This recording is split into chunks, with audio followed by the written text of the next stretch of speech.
विश्वम्भरो द्विजवरो जुगधर्मपालो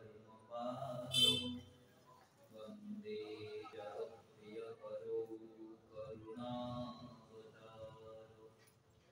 नमस्त्रिकालसत्ताय जगन्नाथसुताय च सविताय सपुत्राय सकलपुत्राय ते नमः। हे कृष्ण करुणा सिंधु दीनबंधु जगत्पते गोपेश गोपिका कांत राधा कांत नमस्तुते। तप्त कांचन गौरांगी राधे वृंदावनेश्वरी वृषभानुसुते देवी तं नमामि हरिप्रिये।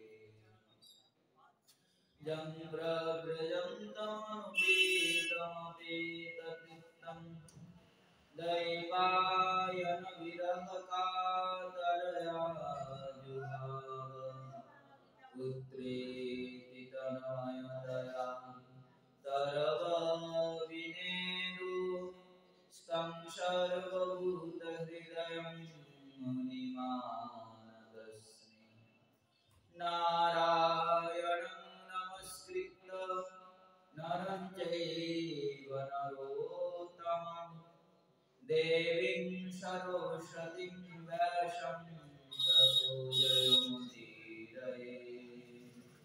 पूर्वदिव्यरूपधारिणटवरवेशिणं गोधूलिधूसरतनूषितिपुच्छधारिणं कटिकटिविदधतीवनमालवेष्टितं धनञ्जयपण्डितेन कृष्णप्रेमदर्शितं।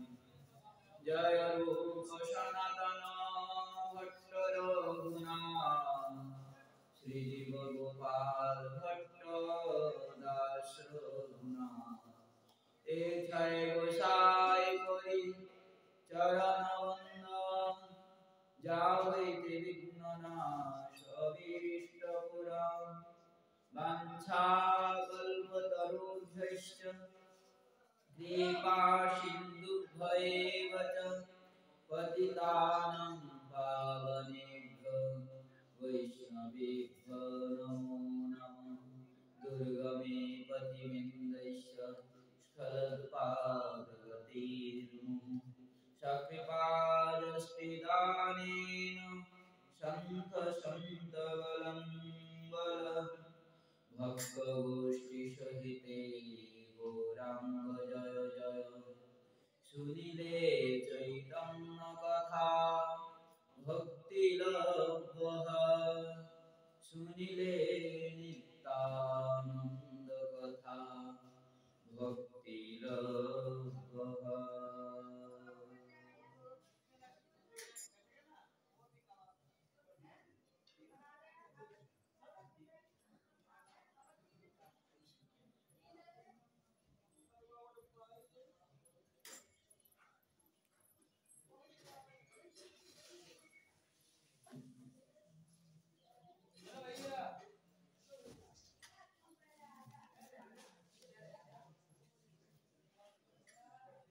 ईश्वर आज्ञाय आगे श्री अनंत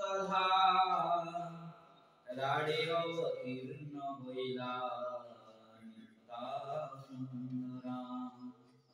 माघ मासे शुक्ला त्रयोदशी शुभ दिने पद्मावती गर्भे इच्छा नामे ग्रामे हाड़ाय पंडित नामे शुद्ध विप्ररा मूले सर्व पिता तमे कोरि पिता कृपा सिंधु भक्तगण प्राण बलराम अवतीर्ण होइला धरि नित्यानंद नाम। करुणावतार सर्वावतार सार शिरोमणि कलियुग पावन अवतार परम करुणा घन विग्रह प्रेमदाता भक्तवत्सल भक्त प्रणत पतित पावन श्रीमनितानंद प्रभु श्री कृष्ण चैतन्य महाप्रभु श्री श्री राधा विनोद जी उपस्थित समस्त वैष्णव वृंद मातृवृंद गुरुपाद पद्मे अशेष कृपा अनुकंपा আমরা শ্রী শ্রী রাধা বিনোদ জি প্রাঙ্গণে আগত কলিযুগ পাবন অবতার পতিত পাবন শ্রীমন নিত্যানন্দ প্রভুর আবির্ভাব তিথি শ্রী নিত্যানন্দ ত্রয়োদশী উপলক্ষে শ্রী নিত্যানন্দ প্রভুর महिमा श्रवण करार आशाय उपनीत হয়েছে। গতকাল আমরা বসন্ত ঋতুর মহিমা এই মাসের মহিমা বসন্ত ঋতুর আগমনের সঙ্গে সঙ্গে শ্রেষ্ঠ শ্রেষ্ঠ যেরকম श्रीमती विष्णुप्रिया देवी आविर्भाव तिथि पुंडरी विद्यानिधि जीवर आविर्भाव तिथि श्री श्री विश्वनाथ चक्रवर्ती पादे तिरोधान तिथि सबथेके आनंदेर विषय এই বৃন্দাবনে এই বসন্ত পঞ্চমী থেকে বসন্ত রাস হোলি লীলা যুগল কিশোরীর পরম কৌতুকী লীলা আরম্ভ হয়। আর এই মাসে যোগপীঠের দেবতা গোবিন্দজিউ প্রকট হয়েছে। এই সমস্ত কথা আমরা শ্রবণ করে এসেছি। আর আমরা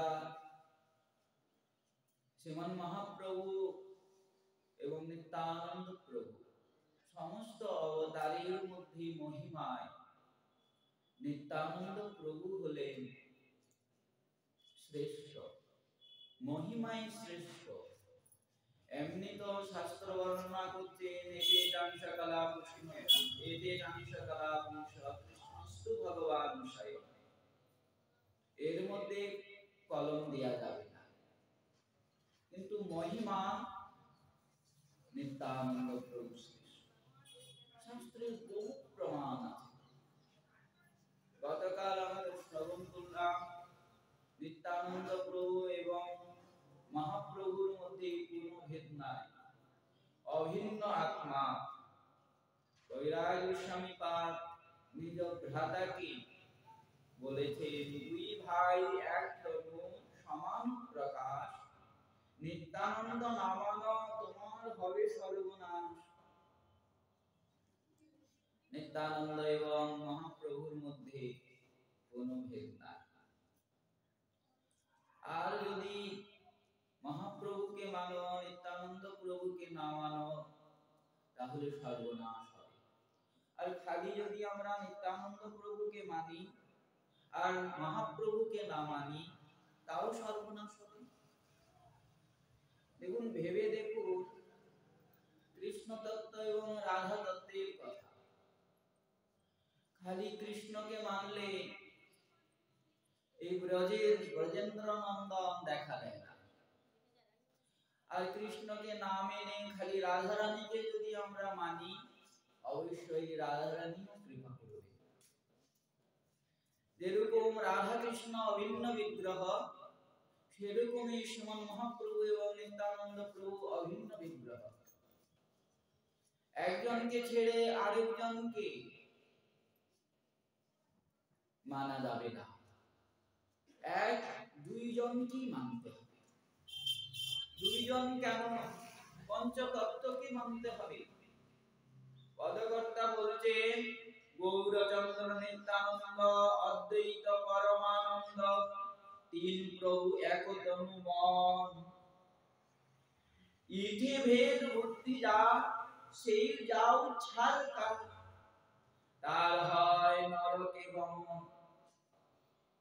ভজন করে নাম করে যদি নরকে যেতে হয়, এর থেকে দুর্ভাগ্যের কথা কি আর আছে?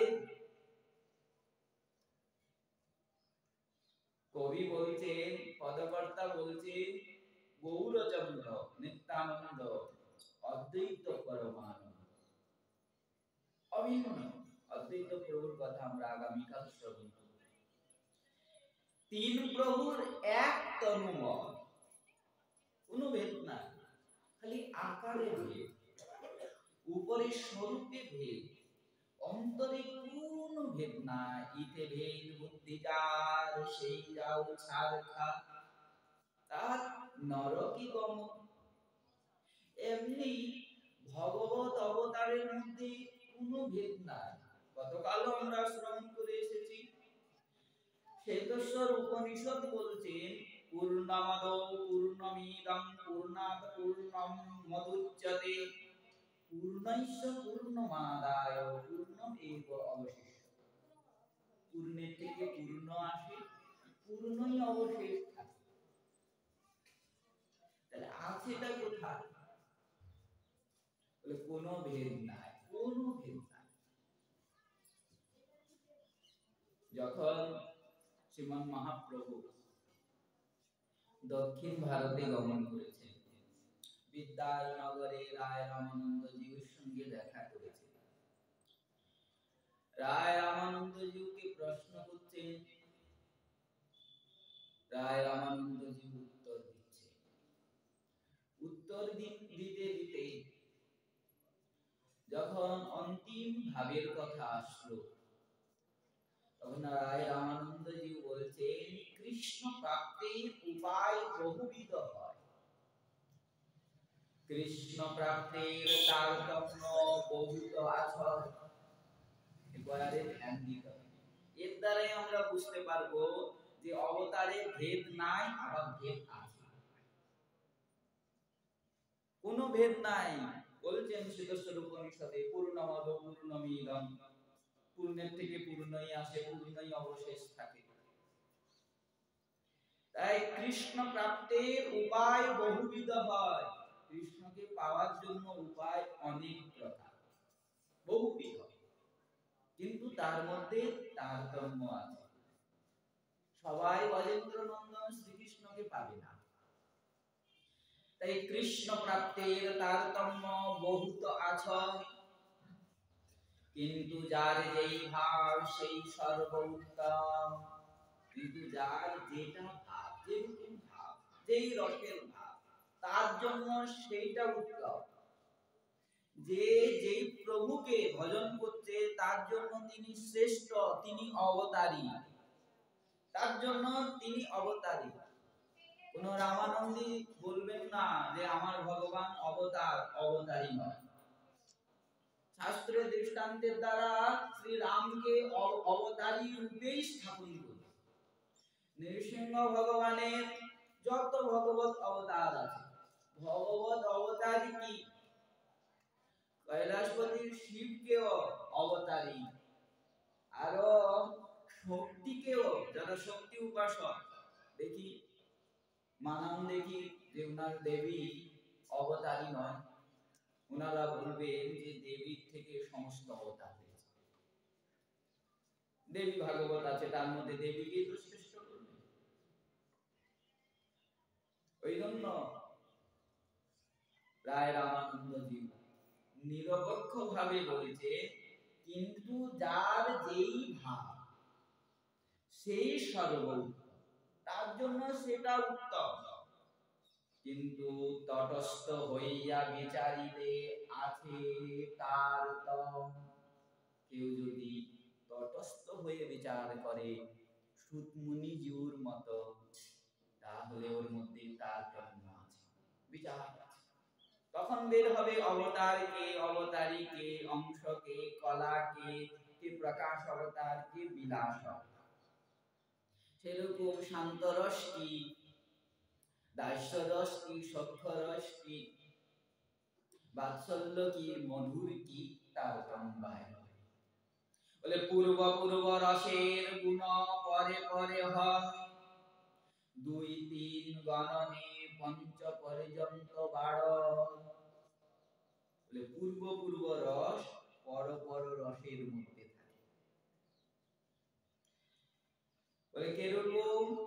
বলে আমরা যে গুণী 1 2 3 4 5, একের মধ্যে 2ও নাই, 3ও নাই, 4ও নাই, আর 5ও নাই, খালি একই আছে।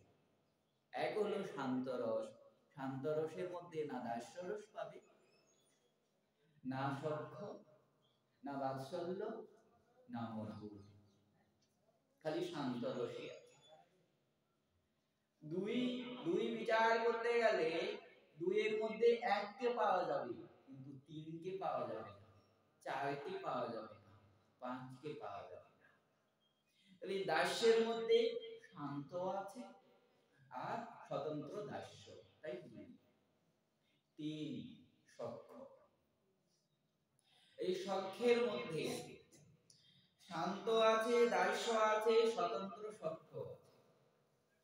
যেরকম 3 এর মধ্যে 2 থাকে, 1 থাকে, কিন্তু 4 থাকে না। 4 গুণলে 1 2 3, আর 4 নিজে স্বতন্ত্র থাকে। 4 হলো বাৎসল্য রস। এই বাৎসল্য রসের মধ্যে শান্ত, দাস্য, সখ্য আর নিজে বাৎসল্য। পঞ্চম মানে মধুর। এই মধুর রসে পূর্বের যে আরো 4টা রস, শান্ত, দাস্য, সখ্য, বাৎসল্য, মধুরের মধ্যে আছে। 2 3 গণনে পঞ্চ পর্যন্ত বাড়, গুণাধিক্যে সদাধিক্য বাড়ে প্রতি রসে, শান্ত, দাস্য, সখ্য, বাৎসল্যে গুণ মধুরেতে বইছে। আরেকটা উদাহরণ দিলেন, আকাশাদির গুণ যেন পর পর ভূতে, 2 3 ক্রমে বাড়ে পঞ্চ পৃথিবীতে। সৃষ্টি তত্ত্ব দেখতে গেলে আকাশ থেকে সৃষ্টি হয় বায়ু, বায়ুর মধ্যে আকাশও আছে, বায়ু নিজে আছে। আকাশ বায়ু থেকে সৃষ্টি হয় তেজ, মানে অগ্নি। উল্টা সৃষ্টি, উল্টা। বায়ু আগুনকে নিভিয়ে দেয়, কিন্তু সৃষ্টি দেখুন উল্টা হচ্ছে। আকাশ থেকে বায়ুর উৎপত্তি হচ্ছে, আকাশ বায়ু থেকে তেজের উৎপত্তি হচ্ছে, আকাশ বায়ু তেজের থেকে জলের উৎপত্তি হচ্ছে, বিরুদ্ধ নিয়ম। আবার আকাশ বায়ু তেজ জলের থেকে পৃথিবী, এই পৃথিবীতে আকাশ বায়ু তেজ জল সব নেই। এর দ্বারা কি বুঝা গেছে? মধুর রসে সমস্ত রস আছে। সেরকমই অবতারী শ্রীকৃষ্ণে সমস্ত অবতার আছে। স্বয়ং ভগবান যখন অবতার গ্রহণ করেন, সমস্ত অবতারের সত্যাদেশ অবতার, কলা অবতার, অংশ অবতার, প্রকাশ অবতার, বিলাস অবতার সব কৃষ্ণেতে রয়েছে, সব কৃষ্ণের মধ্যে আছে। তাহলে কৃষ্ণ হলেন কি? বিচার করলে স্বয়ং ভগবান। কৃষ্ণ স্বয়ং ভগবান। এখন কৃষ্ণ তো স্বয়ং ভগবান, কিন্তু কৃষ্ণের থেকেও আমরা কাকে শ্রেষ্ঠ করি? কৃষ্ণকে দেখুন, কৃষ্ণ এবং নারায়ণের মধ্যে যে ভেদ নাই, প্রভু নিজে আচরণ করে দেখিয়েছে। যখন প্রভু দক্ষিণ ভারতে গেলেন, ভ্রমণ করতে করতে ব্যাঙ্কট ভট্টে বলি রঙ্গজি ভগবানের দর্শন করলেন। রামানুজ সম্প্রদায়ের পরম বৈষ্ণব বেঙ্কট বলি রঙ্গজির পূজারী বেঙ্কট ভট্টের সঙ্গে দেখা। মহাপ্রভুর প্রেম দেখে মহাপ্রভুর চরণে ভক্তি হয়, নিমন্ত্রণ করেন, নিজের গৃহে নিয়ে যান এবং নিবেদন করেন। চতুর্মাস শুরু হচ্ছে, চতুর্মাসে তো বৈষ্ণবরা ভ্রমণ করেন না, এক স্থানে থেকে ভজনের নিয়ম করে ভজন করেন। আমার গৃহে থাকলে গোপাল ভট্ট গোস্বামী পাদ কি কৃপা করলেন, গোপাল ভট্ট গোস্বামী পাদ মহাপ্রভুর সেবার সৌভাগ্য লাভ করলেন। থাকতে থাকতে মহাপ্রভুর সঙ্গে বেঙ্কট ভট্টের সখ্য ভাব হয়ে গেল। বেঙ্কট ভট্টের ইষ্টদেব হলো লক্ষ্মী নারায়ণ। মনেও করতেন যে লক্ষ্মী নারায়ণ হলেন অবতারী, নারায়ণ হলেন অবতারী, আর সমস্ত হলো অবতার। ওই সন্দেহ দূর করার জন্য শ্রীমন মহাপ্রভু একদিন পরিহাস করতে করতে বলছেন, শ্রী বৈষ্ণব ভট্ট সেবে লক্ষ্মী নারায়ণ, তার ভক্তি নিষ্ঠা দেখি প্রভুর তুষ্ট মন, নিরন্তর তার সঙ্গে হইল সখ্য ভাব, হাস্য পরিহাস দোহে সখ্যের সভা। সকাল সভা হাস্য পরিহাস করা, হাস্য পরিহাস করতে করতে বলছেন, প্রভু কয়ে ভট্ট তোমার লক্ষ্মী ঠাকুরানী, কান্তা বক্স স্থিতা পতিব্রতা শিরোমণি, আমার ঠাকুর কৃষ্ণ গোচারণ, সাধ্বী হইয়া কেনে চাহে তাহার সঙ্গ। দেখুন গুণাধিক্যে যে কৃষ্ণ স্বয়ং ভগবান, এটা প্রত্যক্ষ শ্রীমন মহাপ্রভু আচরণ করে দেখাচ্ছে। বেঙ্কট ভট্টকে পরিহাস করতে করতে বলছে, ভাই বেঙ্কট, তোমার যে ঈশ্বরী এ তো বৈকুণ্ঠ বিলাসিনী, পরমবাসী নারায়ণের অর্ধাঙ্গিনী, বৈষ্ণ বিলাসিনী আর পরম সতী, কান্তাবক্ষ স্থিতা পতিব্রতা শিরোমণি। আচ্ছা বলো, পতিব্রতা শিরোমণি হয়ে তোমার সেই ঈশ্বরী লক্ষ্মী আমার প্রভু গোপের পুত্র কৃষ্ণকে কেন কামনা করুন? আমার তো প্রভু এক সাধারণ গোপ, প্রভু কয়ে আমার ঠাকুর কৃষ্ণ গোপ গোচারণ, সাধ্বী হইয়া কেনে চাহে তাহার সঙ্গ, এই লাগে সুভোগ ছাড়ি চিরকাল, ব্রত নিয়ম করি তব করিলা অবা। খালি চায় না, নিজের পতিকে ত্যাগ করে এই ব্রজমণ্ডলে আগমন করে সমস্ত সুখ স্বাচ্ছন্দ্য ত্যাগ করে কঠোর তপস্যা করছে, আজও করছে। কোথায় করছে? ওই বেলবন। লক্ষ্মী দেবী মনে মনে ভাবছেন শ্রীকৃষ্ণ গোচারণ করতে করতে বনে আসবে, তখন দর্শন করবে। লক্ষ্মী দেবী তখনও করছিলেন তপস্যা, আজও করছেন, আর আগেও করবে। কিন্তু গোপকুমার শ্রীমন মহাপ্রভুর প্রাণনাথ রাধারানীর প্রাণেশ্বর শ্রীকৃষ্ণকে পাবেন না। এটা আমার বাণী নয়, মহাপ্রভু নিজে বলেছেন। বেঙ্কট ভট্টের বিশ্বাস উৎপন্ন করার জন্য শ্রীমদ ভাগবতের দশম স্কন্ধের 16 অধ্যায়ের 36 নম্বর শ্লোক উদ্ধৃত করেছেন। নাগপত্নীরা শ্রীকৃষ্ণের স্তুতি করছেন, স্তুতি করতে বলছেন, কৈশান ভাবৈশ্য নদেব বিদ্মহে তবাঙ্ঘ্রিচে রেণু স্পর্শাধিকারঃ যদ্বাঞ্ছয়া শ্রীললনাচরত্তপা বিহায় কামান সুচিরং হিতব্রতা। হে দেব, নাগপত্নীগণ বলছেন কৃষ্ণকে, হে দেব, শ্রীর ললনা যদ্বাঞ্ছয়া কামান বিহায়, শ্রী মানে লক্ষ্মী, অতি কোমল পরম সুন্দরী পতিব্রতা শিরোমণি, বৈকুণ্ঠের অনন্ত সুখকে ত্যাগ করে তোমার বাঞ্ছায়, তোমাকে পাওয়ার জন্য, তোমার পরশ, তোমার লীলায় অংশগ্রহণ করার জন্য কামান বিহায়, সর্বসুখ ত্যাগ করে ধৃতব্রতা আচরণ, কঠোর ব্রতে মগ্ন হয়েছে, এখনো করছেন।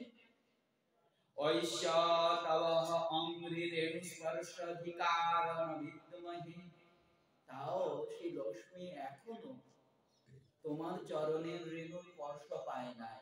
কিন্তু আমাদের প্রতি এই নাগ কি এমন পুণ্য কর্ম করেছিল, তার মস্তকে তুমি নৃত্য করে খালি পদধূলা নয়, চরণামৃত নয়, চরণের দাগ পর্যন্ত তুলে দিয়েছ। প্রমাণ দিলে ভট্ট উত্তর দিচ্ছেন, ভট্ট কয়ে কৃষ্ণ নারায়ণ একই স্বরূপ। ভট্ট বলছেন, প্রভু কৃষ্ণ এবং নারায়ণে কোনো ভেদ নাই, একই স্বরূপ। কৃষ্ণেতে অধিক লীলা বৈদগ্ধাদি, কিন্তু নারায়ণ থেকে কৃষ্ণের মধ্যে বৈদগ্ধি আদি অধিক গুণ, যেরকম বেণু মাধুর্য, সৌন্দর্য মাধুর্য, লীলা মাধুর্য, নৃত্য মাধুর্য, এগুলো অধিক আছে। সেই জন্য তার পরশে নাহি যায় পতিব্রতা ধর্ম, কৌতুকে লক্ষ্মী চাহেন কৃষ্ণের সঙ্গ। ভক্তি রসামৃত সিন্ধুর একটা উদাহরণ দিলে, সিদ্ধান্ত তত্ত্বো ভেদেপি শ্রীশ কৃষ্ণ স্বরূপয়া রসেন উৎকৃষ্টতে কৃষ্ণ রূপম এষা রসস্থিতা। বলে সিদ্ধান্ত তো শ্রীকৃষ্ণ স্বরূপয়া, কি বলছেন? সিদ্ধান্ত, সিদ্ধান্ত মতে শ্রীশ মানে নারায়ণ, শ্রী মানে লক্ষ্মী, লক্ষ্মীর ঈশ্বর মানে নারায়ণ, শ্রীশ মানে নারায়ণ এবং কৃষ্ণ স্বরূপে অভেদ, কিন্তু অপি রসেন কৃষ্ণ রূপম, কিন্তু অধিক কৃষ্ণের রসের স্থিতি থাকার জন্য নারায়ণ থেকে কৃষ্ণ শ্রেষ্ঠ, অধিক মধুর। সেজন্যই লক্ষ্মী নিজের বৈকুণ্ঠ পতি সুখ সর্বস্ব ত্যাগ করে শ্রীকৃষ্ণকে পাওয়ার জন্য লোভ করেছে। এই কথার দ্বারা কি বুঝালে? পরম ব্রহ্মবাসী নারায়ণ এবং কৃষ্ণের মধ্যে কোনো ভেদ নাই, স্বরূপে এক। তাহলে ভেদটা কোথায় আসছে? বলে রসে ভেদ, রসে ভেদ। গতকাল আমরা শ্রবণ করে এসেছি, আমরা একটা শব্দ প্রয়োগ করেছি, স্বরূপে কোনো ভেদ নাই, ভক্তের ভাবে ভেদ। যে অধিক রস, অধিক প্রেম সমুদ্র, অধিক আনন্দ পেতে চায়, তাহলে অবশ্যই ব্রজেন্দ্র নন্দন নন্দনন্দন রাধারমণ শ্রীকৃষ্ণেরই ভজন করতে হবে, রাধারানীর ভজন করতে হবে, শ্রীমন মহাপ্রভুর ভজন। তাহলে নারায়ণ থেকে শ্রেষ্ঠ কৃষ্ণ কি করে হচ্ছেন? বলে রসে হচ্ছে। বারবার বলছেন সিদ্ধান্তে কোনো ভেদ নাই, কোনো ভেদ নাই, ভেদ আছে রসে। কৃষ্ণ সঙ্গে পতিব্রতা ধর্ম নহে না, আরো প্রমাণ দিচ্ছেন দেখেন। যদি কৃষ্ণ আলাদা পুরুষ হতেন, তাহলে জয় জয় শ্রী রাধে শ্যাম হৃদয় গৌর হরি। যদি নারায়ণ থেকে কৃষ্ণ অধিক, কৃষ্ণ আলাদা পুরুষ হতে, আমরা পুরুষ হিসাবে ভাবি, যদি নারায়ণ আলাদা পুরুষ, কৃষ্ণ আলাদা পুরুষ, লক্ষ্মী দেবী নারায়ণকে ত্যাগ করে কৃষ্ণের কাছে যখন এসেছেন, তখন অধর্ম হতো, লক্ষ্মী দেবীকেও নরকে যেতে হতো। কেন? বলে পতিব্রতা ধর্ম নষ্ট হয়ে গেছে। এই ধর্মে যখন লক্ষ্মী দেবীর পতিব্রতা ধর্ম নষ্ট হচ্ছে না, এর দ্বারা বুঝতে হবে যে নারায়ণ এবং কৃষ্ণের মধ্যে কোনো ভেদ নাই, ভেদটা আছে রসে, মহিমায় ভেদ। কৃষ্ণ সঙ্গে পতিব্রতা ধর্ম নহে না, অধিক লাভ পাইয়ে আর রাসলীলা। কৃষ্ণকে পেলে অধিক লাভ হয়, বলে সেটা কি? বলে রাসলীলা। নারায়ণ কোনদিন রাস করেছেন শুনেছেন? যে গোপীদেরকে নিয়ে চার হাত নিয়ে শঙ্খ চক্র গদা পদ্ম নিয়ে নৃত্য করছে।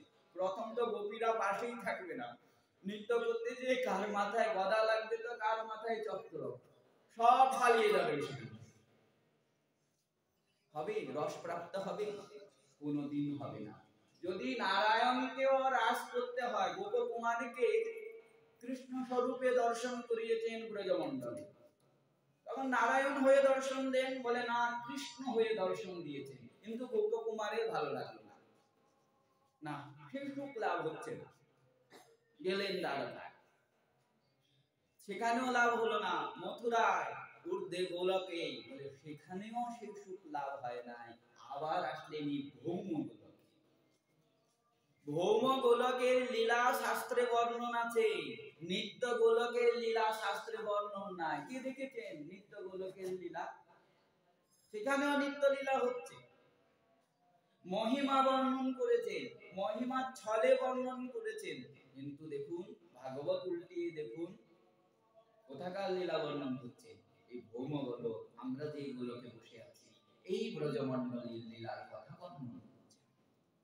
তাহলে রস আদিকে, মহিমা আদিকে ভগবত্তার সৃষ্টতা নিরূপণ করছে। অধিক লাভ পাইয়ে আর রাস বিলাস, বিনোদিনী লক্ষ্মীর হলো কৃষ্ণে অভিলাষ, ইহাতে কি দোষ কেনে কর পরিহাস। তাই আমার ঈশ্বরী লক্ষ্মীর অধিক রস পাওয়ার ইচ্ছা উৎপন্ন হয়েছে, তাই কৃষ্ণকে ইচ্ছা করেছে, আর তুমি কেন পরিহাস করছো? মহাপ্রভু হাসলেন, হেসে আর বলছে, না না আমি পরিহাস করছি না, কিন্তু আমি এটা বুঝতে পারছি না, শাস্ত্র বলছে যে লক্ষ্মী তো পেল না, প্রভু কয়ে দোষ নাহি ইহা আমি জানি, রাস না পাইল লক্ষ্মী শাস্ত্রে ইহা শুনি। কিন্তু লক্ষ্মী তো রাস পায় না, এর কি কারণ? শাস্ত্রে বলেছে শ্রীমদ্ ভাগবতে, নায়ম শ্রিয়ঙ্গ নিতান্তে প্রসাদ। উদ্ধব গোপীদেরকে বলছে লক্ষ্মী পর্যন্ত পায় না, শাস্ত্রে বলছে শ্রুতিগণ পাচ্ছে, লক্ষ্মী পাচ্ছে না। তখন বেঙ্কট ভট্ট চরণে পড়ে বলছেন, আমি ক্ষুদ্র জীব, আমার বুদ্ধি ক্ষুদ্র, অধম প্রাণী, আমার বুদ্ধি প্রবেশ করছে না, তুমি তো জগদীশ্বর, সেই রাস বিহারী আমার মন বলছে, তুমি বলে দাও। তখন প্রভু কি বললেন? বলে লক্ষ্মী জ্ঞানে না পাইলা কি হার কারণ, তপ করি কইছে কৃষ্ণ পাইল শ্রুতিগণ, শ্রুতি পায় লক্ষ্মী না পায় ইতি কি কারণ, ভট্ট কহে ইহা প্রবেশিতে নারী মূলম। প্রভু বলছেন ব্রজলোকের ভাবি দেই করয়ে ভজন, সেই জন পায় ব্রজে ব্রজেন্দ্র নন্দন। বলে এই ব্রজেন্দ্র নন্দনকে কে পায়? বলে ব্রজ রসে যে ভজন করে, ব্রজের ব্রজবাসীদের আনুগত্য নিয়ে যে ভজন করে, ব্রজের গোপীদেরকে নিয়ে, গোপীদের আনুগত্য নিয়ে যে ভজন করে, সেই প্রাপ্ত। শ্রুতিগণ গোপীদের রাধারানীর আনুগত্যে শ্রীকৃষ্ণের ভজন করেছে, যোগমায়া সেই দেবীগণকে, শ্রুতিগণকে গোপীদের কুলে জন্মগ্রহণ করিয়ে রাসের অধিকার দিয়েছেন। শ্রুতি সব গোপীগণের অনুগত হইয়া ব্রজেশ্বরী সুত ভজে গোপী ভাব লইয়া। তাহলে রসের আধিক্যে কৃষ্ণের ভগবত্তা, ওই জন্যই তো বলে কৃষ্ণের থেকেও অধিক মহিমা হলো শ্রীমন মহাপ্রভুর মধ্যে। বলে কেন? কৃষ্ণ তো মহাপ্রভু একই, বলে অধিক কি করে হলো? বলে না, অধিক আছে। শ্রীকৃষ্ণ কাউকে প্রেম দান করেন না, শ্রীকৃষ্ণ ছল করেছেন, গৌরদাতা প্রেমদাতা শিরোমণি শ্রীমন মহাপ্রভু অবিচারে প্রেম প্রদান করেছে। এই মহিমায় কৃষ্ণের থেকে অধিক শ্রীমন মহাপ্রভু। कृष्ण काउके प्रेम देन নাই সর্বপ্রথম তো দেখুন সেই শ্রীকৃষ্ণই যখন কলিযুগে আবির্ভূত হয়েছেন মহাপ্রভু রূপে, শ্রীকৃষ্ণের যত লীলা আস্বাদন করেছে। দ্বাপর যুগে কৃষ্ণ খালি রাধারানীকে কি কি প্রকার প্রেম করেন এটা আস্বাদন করেছেন, রাধারানী কৃষ্ণকে কিরকম প্রেম করেন এটা আস্বাদন করতে পারেন নাই। কেননা কৃষ্ণ বিষয় তত্ত্ব আর রাধারানী হলেন আশ্রয় তত্ত্ব। বিষয় তত্ত্ব আশ্রয় তত্ত্বকে কিরকম প্রেম করে, প্রভু ভক্তকে কিরকম প্রেম করে প্রভু এটা জেনেছেন, কিন্তু আশ্রয় তত্ত্ব ভক্ত ভগবানকে কিরকম প্রেম করেন এটা প্রভু কোনোদিন জানেন না। রাধারানী কিরকম প্রেম করেন এটা জানেন না। শ্রীকৃষ্ণ স্বয়ং ভগবান, এতে কোনো সন্দেহ নাই, কিন্তু মহিমায় মহাপ্রভু অধিক। কেন বলছে এই রাধা প্রেমকে মহাপ্রভু আস্বাদন করেছেন। কবি বলছেন ওই ছন রাধা প্রেমা ওই ছন মধুরিমা ওই ছন ভাবে দিব গো, এই দিনের আস্বাদন ব্রজে না হইল পুরন। বলে কেরকম রাধার প্রেম, বলে কেরকম রাধা আমাকে দেখে সুখ পায়, আমার যে সৌন্দর্য কেরকম, আর ওই জন্য ভাবি বিভোর, রাধা রানী কোন ভাবে বিভোর হয়, এই তিন প্রেমের তো আমার আস্বাদন হলো না। ওই তিন প্রেম আস্বাদন করার জন্য মহাপ্রভু রূপে আগমন করেছেন। দেখুন শ্রেষ্ঠ হলেন কৃষ্ণের থেকে মহাপ্রভু। কৃষ্ণ এই তিন প্রেম আস্বাদন করতে পারেন নাই, কিন্তু মহাপ্রভু এই তিন প্রেম আস্বাদন করছেন। খালি আস্বাদন করেন না, অবিচারে প্রদান করেছেন। যদি মহাপ্রভু না আসতেন তাহলে কে জানাতো, কোবা জানাতি রাধাম পরম রস চমৎকার মাধুর্যম সীমাম। মহাপ্রভু যদি না আসতো আজ কে জানাতো রাধারানীর প্রেমের এত মহিমা, জানাতো পারতো? পদকর্তা ক্রন্দন করতে করতে বলতেন, যদি গৌর না হইতো কেমনে হইতো, কেমনে ধরিতাম দে রাধার মহিমা প্রেম রস সীমা জগতে জানাতো কে। যদি গৌর না আসতো তাহলে কি হতো বলেন দেখি, কি করে এই শরীরটাকে ধারণ করতাম? এই দুর্লভ মনুষ্য শরীর যে আমাদেরকে প্রদান করেছে সার্থক তো হতো না। সত্যাদি যুগে আরাধনার বিধান আছে, কিন্তু কলিযুগে এই কলিযুগে সপ্তমন্বন্তরে 28তম এই কলিযুগে আরাধনার বিধান অনেক তফাৎ। রাত্রি দিন যুগ যুগান্তর বললেও ভুল হবে। অন্য অন্য যুগে রাধা প্রেমের কথা কেউ বলে না। অন্য অন্য যুগে মহাপ্রভু আসেন না, না নিত্যানন্দ প্রভু আসেন, না অদ্বৈত প্রভু আসেন, আকুল হয়ে ক্রন্দন করেন জীবের কল্যাণের জন্য, গোলক বিহারী শ্রীকৃষ্ণকে আনয়ন করার জন্য, বলরাম নিত্যানন্দ প্রভুকে আনয়ন করার জন্য।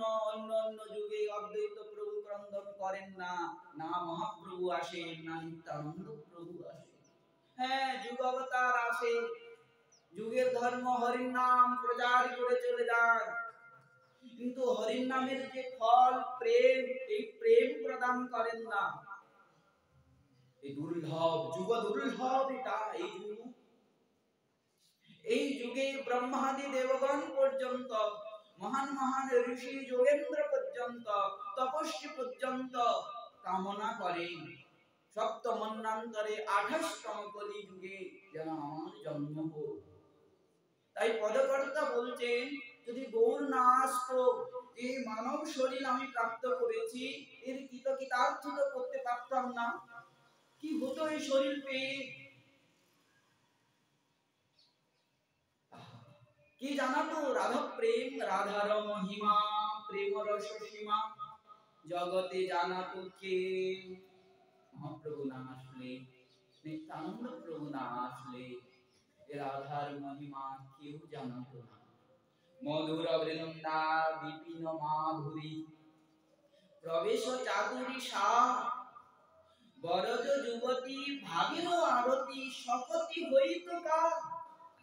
এরকম করে প্রবেশ করতে হয় মন্দিরে। এই কথা কে বলেছে? আছে অন্য যুগে?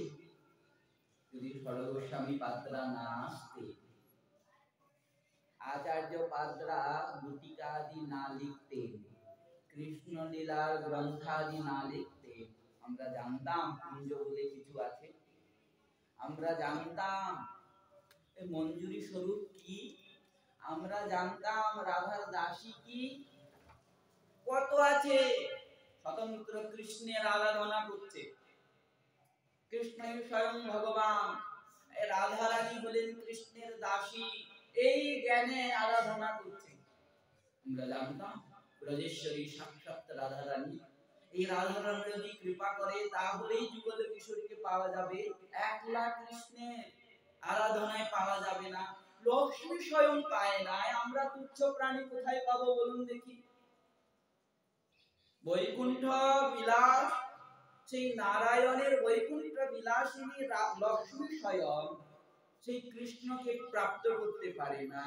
আমরা তো ক্ষুদ্রাতি ক্ষুদ্র, তুচ্ছাতি তুচ্ছ, নগণ্য, নিষ্কৃষ্ট, কোথায় পড়ে আছি আমরা নিজেরাও জানি না। আমরা কি পেতাম? কোনদিন পেতাম না। কে জানালো? মধুর বৃন্দা বিপিন মাধুরী প্রবেশ চাতুরী সা বরজ যুবতী ভাবির আরতি শপথি হইত কা। এই জন্যই তো পদকর্তা বলছেন, গাও গাও সবে গৌরাঙ্গের গুণ সরল করিয়া মন। সরল মন না হলে গৌরকে পাওয়া যাবে না। তাই সরল করিয়া মন। ভুবন মাঝারে এমন দয়াল আর আছে কোন জন? এই ভুবন মাঝারে এমন দয়াল আর দ্বিতীয় কেউ না। গৌরাঙ্গ বলিয়া নাগেল বলিয়া কেমনে সেদেছে বিধি। বসুদেব হিয়া বাসুদেব হিয়া পাশানি মিশায় গড়েছে বা কোন বিধি। গৌরাঙ্গ বলার সঙ্গে সঙ্গে হৃদয়ে কেন বিগলিত হচ্ছে না? কেন দুই নয়ন থেকে অশ্রু প্রবাহিত হচ্ছে না? কেন সারা শরীর পুলকিত হচ্ছে না? কেন কম্পিত হচ্ছে না? কেন হুঙ্কার আসছে না? কেন গদগদ আসছে না? কেন অষ্টসাত্ত্বিক বিকারে একটা তো আমাদের মাতৃশ জীবের হৃদয় বৈষ্ণব অপরাধে পাষাণ হয়ে গেছে। পাষাণে যেরকম জল লাগলে পাষাণকে ভিজাতে পারে না, গলাতে পারে না, তাই গৌরূপী প্রেম রস এই পাষাণে লাগার পরেও তাও গলাতে পারছে না। তাহলে গৌর হলেন দাতা শিরোমণি, দাতা, প্রেম দাতা, কিন্তু কৃষ্ণ দাতা নয়। সুখদেব গোস্বামী পাদ পরীক্ষিত মহারাজকে বলছেন দশম স্কন্ধে ষষ্ঠ অধ্যায়ে 18 নম্বর শ্লোকে, রাজন প্রতির গুরুরলম ভবতাং যদুনাম দৈবং প্রিয় কুলপতি কচকিঙ্করো বা अस्तेवं अंग भगवान भजतां मुकुंद मुक्तिं ददाति करिचित् स्मन भक्ति योगम। हे राजन, पति गुरुर अलम भवतां যদুনাম, আপনাদের এবং যদুদের, যদুকুলে তিনি হলেন পতি, গুরু, দেবতা, প্রিয়, কখনো কখনো কিঙ্কর সেজেছেন, ভক্তেরও তার। প্রভু তাও সেই যদুবংশীদেরকেও, আপনাদেরকেও, ভক্তদেরকেও ভক্তি দেন না, প্রেম ভক্তি লুকিয়ে রাখেন। সর্বপ্রথম কি দেন? বলে মুক্তি দেন, ভক্তি দেন। কবিরাজ গোস্বামী পাদ এই শ্লোক ব্যাখ্যা করতে বলছেন, কৃষ্ণ যদি ছুটে ভক্তে ভক্তি মুক্তি দিয়া, চপল চঞ্চল সব দিকে চঞ্চল আমি পূর্বে স্বভাব, কিন্তু মহাপ্রভুর মধ্যে সেই স্বভাব নাই। এরকম রাধারানীর সঙ্গে করেন, গোপীদের সঙ্গে করেন, ভক্তদের সঙ্গেও করেন। স্বয়ং সুখদেব গোস্বামীপাদ বলতেন, কৈরাজ গোস্বামীপাদ বলতেন, বলে কৃষ্ণ যদি ছুটে ভক্তি ভক্তি মুক্তি দিয়া প্রেম ভক্তি না দেন তারে রাখেন লুকাইয়া। প্রেম ভক্তি কাউকে দেন না, লুকিয়ে রাখেন। কিন্তু দয়াল ঠাকুর গৌর হরিকে দেখেন, হেন প্রেম চৈতন্য দিল যথা তথা, জগায় মাধাই পর্যন্ত অন্যের টিকা কথা। বলি দুর্লভ ব্রহ্ম দুর্লভ প্রেম গৌর হরি যথাযথ প্রদান করেছে। জগায় মাধাই কি কথা, জগায় মাধাইকে পর্যন্ত দিয়েছেন, অন্যের কি কথা। নিত্যানন্দ চরিত্রে আমরা জগায় মাধাই উদ্ধারের কথা যখন শ্রবণ করব, তখন অবশ্যই পাবো জগায় মাধাই কিরকম পাপী ছিল। হ্যাঁ, পার্শ্বদ ছিলেন, কিন্তু দেখিয়েছেন যে আমরা এত পাপ করেছি, তাও শ্রীমন মহাপ্রভু নিত্যানন্দ প্রভু কৃপা করেছেন। আচ্ছা বলুন, কেউ আস্বাদন করে নিজে খায়, আর কেউ সবাইকে দিয়ে খায়, এই দুইজনের মধ্যে শ্রেষ্ঠ কি? সবাইকে দিয়ে যে খায় সেই শ্রেষ্ঠ। দেখুন চৈতন্য ভাগবতে প্রমাণ দিচ্ছে। নামাচার্য হরিদাস ঠাকুরকে এক দুষ্ট ক্রোধ করে বলছেন, তুমি উচ্চ স্বরে হরির নাম করো, আমাদের ঘুমে ডিস্টার্ব হয়, ঘুমাতে পারি না। কোন শাস্ত্রে লেখা আছে উচ্চ স্বরে হরির নাম করতে হবে? হরিদাস ঠাকুর বলছে, উচ্চ স্বরে নাম গ্রহণ করলে জীব জগতের কল্যাণ হয়, যারা উচ্চারণ করতে পারে না পশু পক্ষী তাদেরও কল্যাণ হয়। সেখানে বলছেন, কেহ আপনারে মাত্র করে পোষণ, কেহ বা পোষণ করে সহস্রে কজন, দুইতে কেবল ভারী বুঝহ আপনি, এই অভিপ্রায় গুণ উচ্চ সংকীর্তনে। কেউ নিজেকে পোষণ করে, কেউ সহস্র জনকে পোষণ করে, নিজেকেও পোষণ করে, সহস্র জনকেও পোষণ করে। এর মধ্যে কে শ্রেষ্ঠ নিজে বুঝে না। কে শ্রেষ্ঠ? যে দিয়ে খায় সেই শ্রেষ্ঠ। শ্রীমন মহাপ্রভু নিজে আস্বাদন করেছেন এবং জগৎবাসীকে আস্বাদন করেছেন, বলেন কৃষ্ণ থেকে শ্রেষ্ঠ শ্রীমন মহাপ্রভু। আরো দেখুন, নাম মহিমায় কৃষ্ণ থেকে শ্রেষ্ঠ শ্রীমন মহাপ্রভু। চৈতন্য চরিতামৃতে বর্ণন করছে, এক কৃষ্ণ নামে করে সর্ব পাপনাশ, প্রেমের কারণ ভক্তি করে ন প্রকাশ, প্রেমের উদয় হয় প্রেমের বিকাশ, শ্বেদকম্প পুলকাদি গদ গদ অশ্রুধা, অনায়াসে ভবক্ষয় কৃষ্ণের সেবন। এক কৃষ্ণ নামের ফলে পাই এত ভয়। কবিরাজ গোস্বামীপাদ বলছেন, এক কৃষ্ণ নাম, পূর্ণ হরির নাম নয়, খালি কৃষ্ণ এই শব্দেরই এত মহিমা। কি বলছেন? এক কৃষ্ণ নামে করে সর্ব পাপ নাশ। সর্ব যখন শব্দ প্রয়োগ করেছেন, খালি এই জন্মের নয়, জন্ম জন্মান্তরে যত পাপ আছে সমস্ত পাপ নষ্ট করে দেয়। আর প্রেমকে প্রাপ্ত করিয়ে দেয় যে ভক্তি, সেই ভক্তি উদিত করে, প্রকটিত করে। প্রেমের কারণ ভক্তি করে ন প্রকাশ, প্রেমের উদয় হয় প্রেমের বিকাশ। প্রেমের উদয় যখন হয়, তখন প্রেমের বিকাশ প্রত্যক্ষে দেখা যায়, সামনেই দেখা যায়। শ্বেদ কম্প পুলকাদি গদাগদ অশ্রুধা, অনায়াসে ভবক্ষয় হয়ে যায়। চেষ্টা করে সমুদ্র পার করতে হয় না। আর কেউ চেষ্টা করে সমুদ্র পার করতে পারবে না। অনায়াসে কিরকম হয়? জাহাজে বসে যান, টিকিট করুন অনেক টাকা দিয়ে, জাহাজে বসে যান, আপনি বুঝতেই পারবেন না। বসলেন ঘুমিয়ে টুমিয়ে। এখন শুনেছি জাহাজের মধ্যে খেলার মাঠ পর্যন্ত আছে, সমুদ্র দেখা যায় না, যেন ঘর বাড়ি পুরা। কোনো রকমে বুঝতে পারবেন না। বলে কৃষ্ণ নাম গায়, জাহাজের মতো আশ্রয় নিন, তাহলে ঠিক ভবপার করে পৌঁছে যাবে। আর তপস্যার যোগ সাধনা কিরকম? নৌকায় ভবপারের মতো। নৌকায় সম্ভব ভবপার? সমুদ্র পার নৌকায় সম্ভব? কোনদিন সম্ভব নয়। তপস্যা, যোগ সাধনা, প্রাণায়াম আদি নৌকায় ভবপারের মতো। আর কৃষ্ণ নাম, গৌর নাম, নিত্যানন্দ নাম, অদ্বৈত নাম জাহাজ। এক থেকে বড় বড় জাহাজ, এক থেকে এক শ্রেষ্ঠ। জাহাজের নাম জানি না, তাহলে এখানে উদাহরণ দেওয়া যায়। কৃষ্ণ নাম কি, গৌর নাম কি, নিত্যানন্দ নাম কি, অদ্বৈত নাম কি? কৃষ্ণ নাম থেকে শ্রেষ্ঠ গৌর নাম, গৌর নাম থেকে শ্রেষ্ঠ নিত্যানন্দ নাম। আর গৌর নিত্যানন্দ দাতা বলে এই গৌর নিত্যানন্দ থেকে শ্রেষ্ঠ অদ্বৈত নাম বললে ভুল হবে না।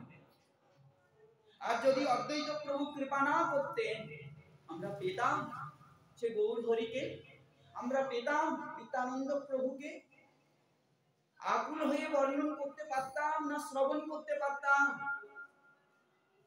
আগামী কালই সে অদ্বৈত প্রভুর দিন। তিনি তো ক্রন্দন করে করে এনেছেন সেই বৈকুণ্ঠের থেকে, বৈকুণ্ঠের বাগান খালি করে নিত্যানন্দ প্রভুর হাতে কে দিয়েছেন? অদ্বৈত প্রভু। তাহলে এই সম্বন্ধে অদ্বৈত প্রভু কি হন? বলে গুরুতুল্য। गुरु गोविंद दो खड़े काकू लघु पार, बलिहारी श्री गुरु की गोविंद दियो जो बता। দুইজন দাঁড়িয়ে আছেন, তাকে প্রণাম করি। বিচার করে দেখলাম গুরুদেবই তো গোবিন্দ লাভ করিয়ে দিয়েছে, তাহলে গুরুদেবকে প্রণাম করি। অদ্বৈত প্রভুই তো মহাপ্রভু নিত্যানন্দ প্রভুকে দর্শন করিয়েছেন, তাহলে কাকে প্রণাম করব? অদ্বৈত প্রভুকে প্রণাম করব। প্রেম দাদা নিতাই গৌরকে তিনি আমি এনেছেন কৃপা করে, তাই তো পেয়েছি আমরা, নাহলে তো পেতাম না। তাই নামের এত মহিমা, নাম হলো জাহাজ, বুঝতে দেয় না।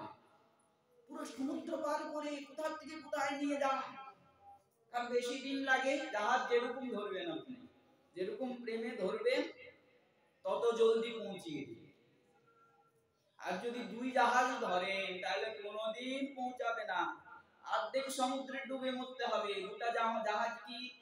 বলে একটা হলো হরির নাম জাহাজ, আরেকটা হলো সংসারের জাহাজ। এখন দুই নৌকায় যদি পা দেন, সেই যাত্রীর কি হবে? বলে অর্ধেক সমুদ্রে ডুবে মরতে হবে। ডুবে মরতে হবে, ডুবে মরলে তো হয়, কিন্তু সেই সমুদ্রে আবার তিমি মাছ আছে, কুমির আছে, বড় বড় কচ্ছপ আছে, গিলে যাবে সব। সংসারেও তাই, যদি সংসারে পড়েছে কাম, ক্রোধ, লোভ, মোহ, অহংকার, অভিমান, মাৎসর্য, এরা বড় বড় কুমির, বড় বড় তিমি মাছ, এক শ্রেষ্ঠ, এক শ্রেষ্ঠ। বলে আয় গিলবো খালি, আয় তো। উপরে সমুদ্র কি বোঝা যায় না, উপরে তাকিয়ে দেখুন সমুদ্র খুব শান্ত। তাই কাউকে বলে দেখো ছেলেটা সমুদ্রের মতো গম্ভীর। শ্রীমন মহাপ্রভুর বর্ণনে আছে মহাপ্রভু এরকম বলে সমুদ্রের মতো গম্ভীর, নিত্যানন্দ প্রভুকে এরকম বলে সমুদ্রের মতো গম্ভীর। বৈষ্ণবগণের জীবনীতেও আছে সমুদ্রের মতো গম্ভীর। কিন্তু সমুদ্রের ভিতরে কে আছে?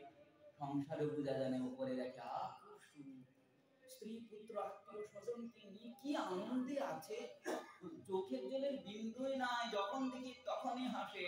বলে বাপ তুমি ঢুকো নাই তো, বুঝো নাই সেজন্য, ঢুকে দেখো উপরে হাসিটাই আছে, ভিতরে সব ফুল শেষ হয়ে গেছে, খালি উপরে হাসিটাই আছে, আর কিছু নাই। দেখলে হাসতে হয়, গুরুজনরা শিখিয়েছে যতই দুঃখ হোক, কেউ দেখলে কোনো অতিথি আসলে কারোর সঙ্গে দেখা হলে বাপ একটু হেসে বলবে, বেশ ওই হাসিটা আছে, আর কিছু নাই।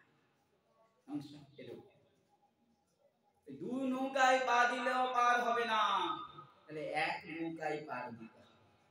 সেটা কি? বলে কৃষ্ণ নাম নৌকা, অনায়াসে ভবক্ষয় কৃষ্ণের সেবক। এক কৃষ্ণ নামের ফলে পাই এত ভব, এক কৃষ্ণ নামের ফল। সঙ্গে সঙ্গে কবিরাজ গোস্বামীপাদ বলছি সারাদিন ধরে কৃষ্ণ নাম করছি, ওই সেই প্রেম তো পাচ্ছি না। হেন কৃষ্ণ নাম যদি লয় বহুবা, তবে যদি প্রেম নহে নহে অশ্রুধা, তবে জানি অপরাধ কাহিনী প্রচুর, কৃষ্ণ নাম বীজ দাহে না হয় অঙ্কুর। হেন কৃষ্ণ নাম বহুবার নিচ্ছি, তাও তো প্রেম লাভ করতে পারছি না। বিচার করে দেখলাম পাপ তো নয়, পাপ তো নষ্ট হয়ে গেছে, আছে অপরাধ। অপরাধের স্তূপ আছে, পাহাড়ের মতো অপরাধ আছে। কৃষ্ণ নাম তো অপরাধীকে পরিষ্কার করে না, পাপকে নষ্ট করে, ভবক্ষয় হয়। কত অপরাধ, নাম অপরাধ, সেবা অপরাধ, ধামের অপরাধ, আর যদি বৈষ্ণব অপরাধ আছে কখনো বলারই নাই।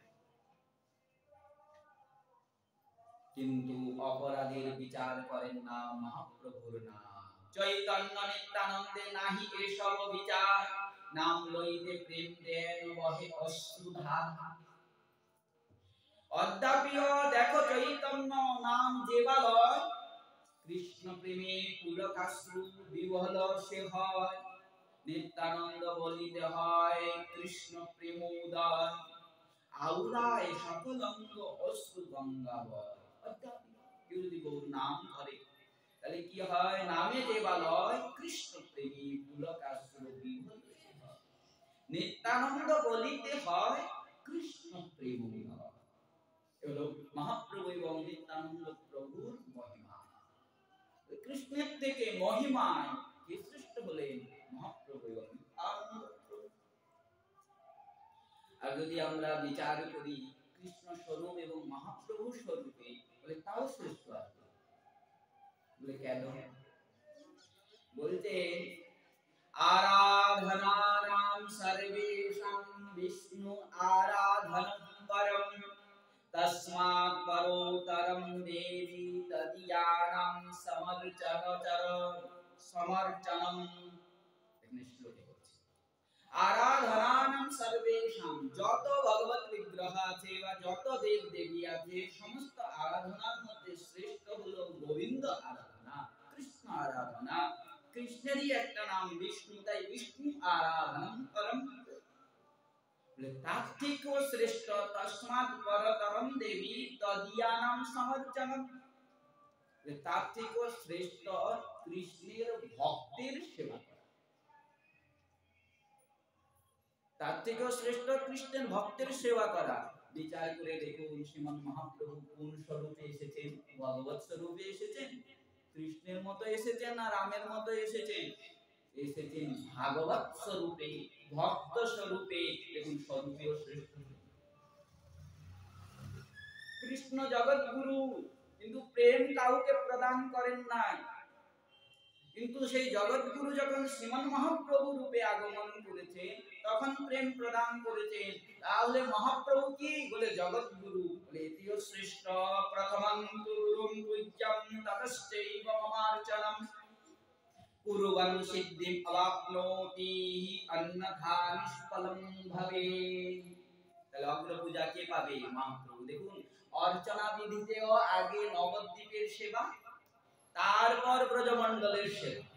আচার্যগণ করে গেছেন হিসাব করে, শাস্ত্র অনুযায়ী করে গেছে। এখানে বলছে প্রথমন্ত গুরু পূজ্যম। অর্চনায় প্রবেশ করে আমরা সর্বপ্রথম কি কাকে পূজা করি? গুরুদেবকে পূজা করি।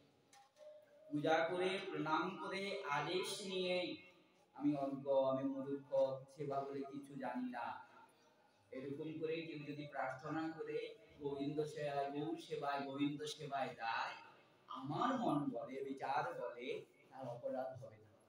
বলে কেন? গুরুদেব যে সহায় আছে, গুরুদেব উপরে রেখে আর আমরা যাচ্ছি। এই জন্যই তো বলছে আনুগত্যময় ভজন, আশ্রয় নিয়ে আরো ভজন করতে হবে।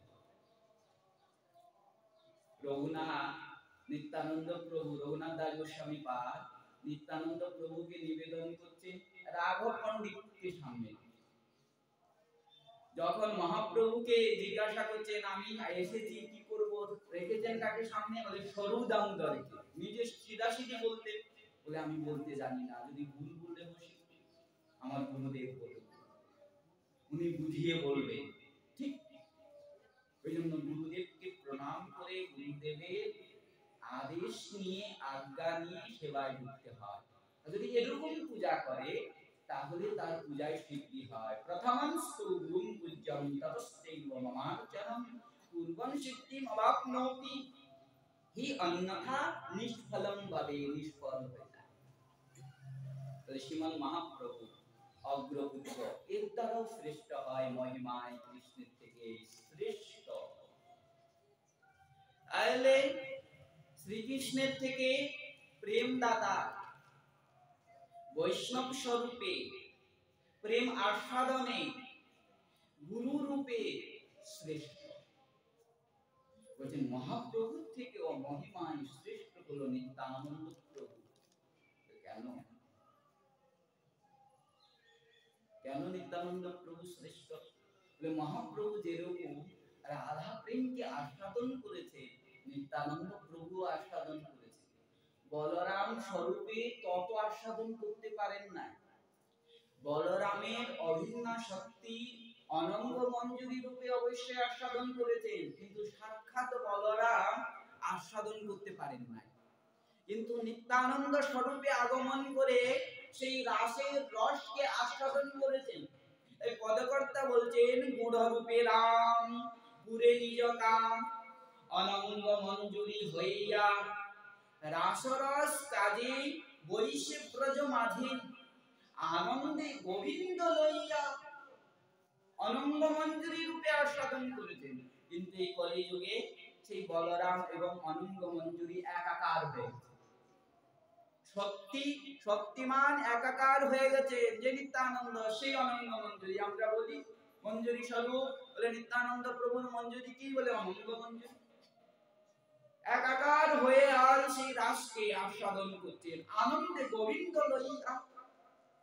হরি হরিকে বুঝিবে রামের হরিত পুরুষ প্রকৃতি অনন্ত মূরতি ধরি বম করে প্রীত।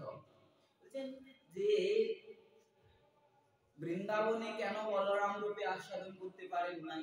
সখার আস্বাদন করেছেন, বলরাম কেন আস্বাদন করতে পারেন না? বলে হেতু আছে।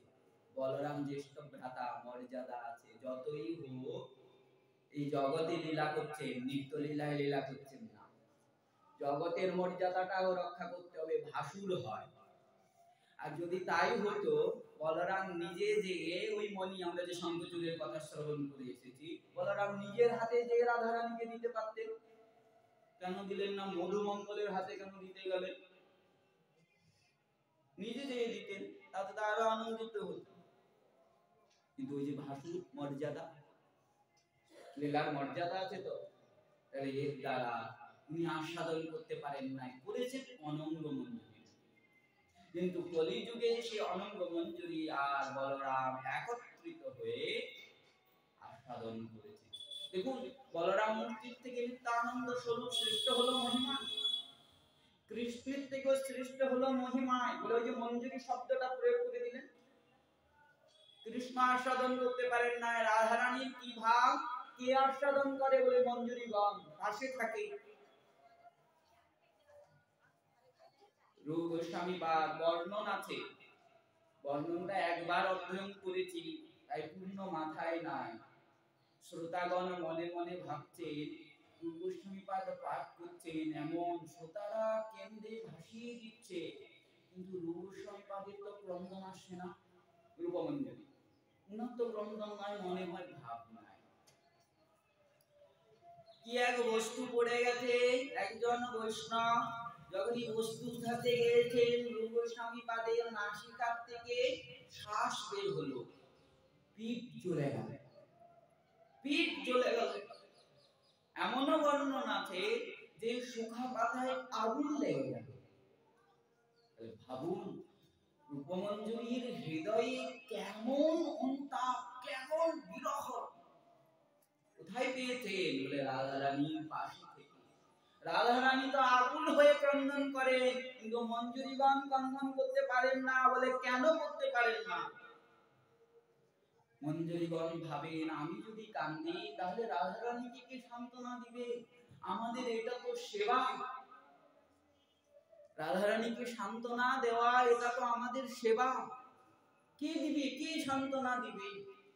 সেজন্যই মঞ্জুরিগণ ওই ভাবকে হৃদয়ে লুকিয়ে রাখেন। কোন এর দ্বারা রাধারানী কৃষ্ণের সেবা করতেন আর রাধারানীর সেবা করতেন। হে মঞ্জুরিগণ, কি মঞ্জুরিদের লোভ হয় না কৃষ্ণকে পাওয়া? ওই ভাবকে লুকিয়ে, ওই ভাবকে চিরকালের জন্য মুছিয়ে দিয়েছেন, স্বপ্নেও আসে না সেই ভাব, স্বপ্নেও না, মুছে সে বিরহকে কৃষ্ণের সুখের জন্য রাধারানীকে সাজিয়ে, রাধারানীর সুখের জন্য রাধারানীকে সাজিয়ে কুঞ্জে প্রবেশ করে সেই নিবিড় লীলা দর্শন করেন। কৃষ্ণ বিষয় তত্ত্ব, আশ্রয় তত্ত্বের কিছু জানেন না। যখন রাধারানীর ভাগকে জানতে পারেন না, তাহলে মঞ্জুরিগণের ভাগকে কি করে জানবেন? নিত্যানন্দ প্রভু সেই অনন্ত মঞ্জুরি একত্রিত হয়ে সেই ভাগকে এই কলিযুগে আস্বাদন করেছেন, মহাপ্রভুর থেকে অধিক গুণে আস্বাদন করেছেন। পুরুষে প্রকৃতি অনন্ত মূরতি ধরি বহু করে প্রীতম, রায়ের ভগিনী অনুজা আপনি পিন্ধন নীলম বাস, বসন্ত কেতনী জাতি দুটি জীবী মৃদুরা মৃদুল ভাস, সত্য দেহে শাখা দাস্যে দাস লেখা, বৎসল্যে বালক প্রাণ দাস বৃন্দাবন মানসরত বুঝিয়া সোপাল পান। এর দ্বারা আমরা বুঝলাম নিত্যানন্দ প্রভু রাসের নিবিড় লীলা, রাধা প্রভাব এবং সঙ্গে মঞ্জুরিদের ভাবকেও আস্বাদন করেছেন। তাই মহিমায় মহাপ্রভুর থেকে নিত্যানন্দ প্রভু শ্রেষ্ঠ হলেন। আর প্রেম দাতায় তো বলাই যাবে না, মহাপ্রভু কি প্রেম দান করেছেন, ঠিক অধিক অধিক গুণে নিত্যানন্দ প্রভু প্রেম দান করেছেন।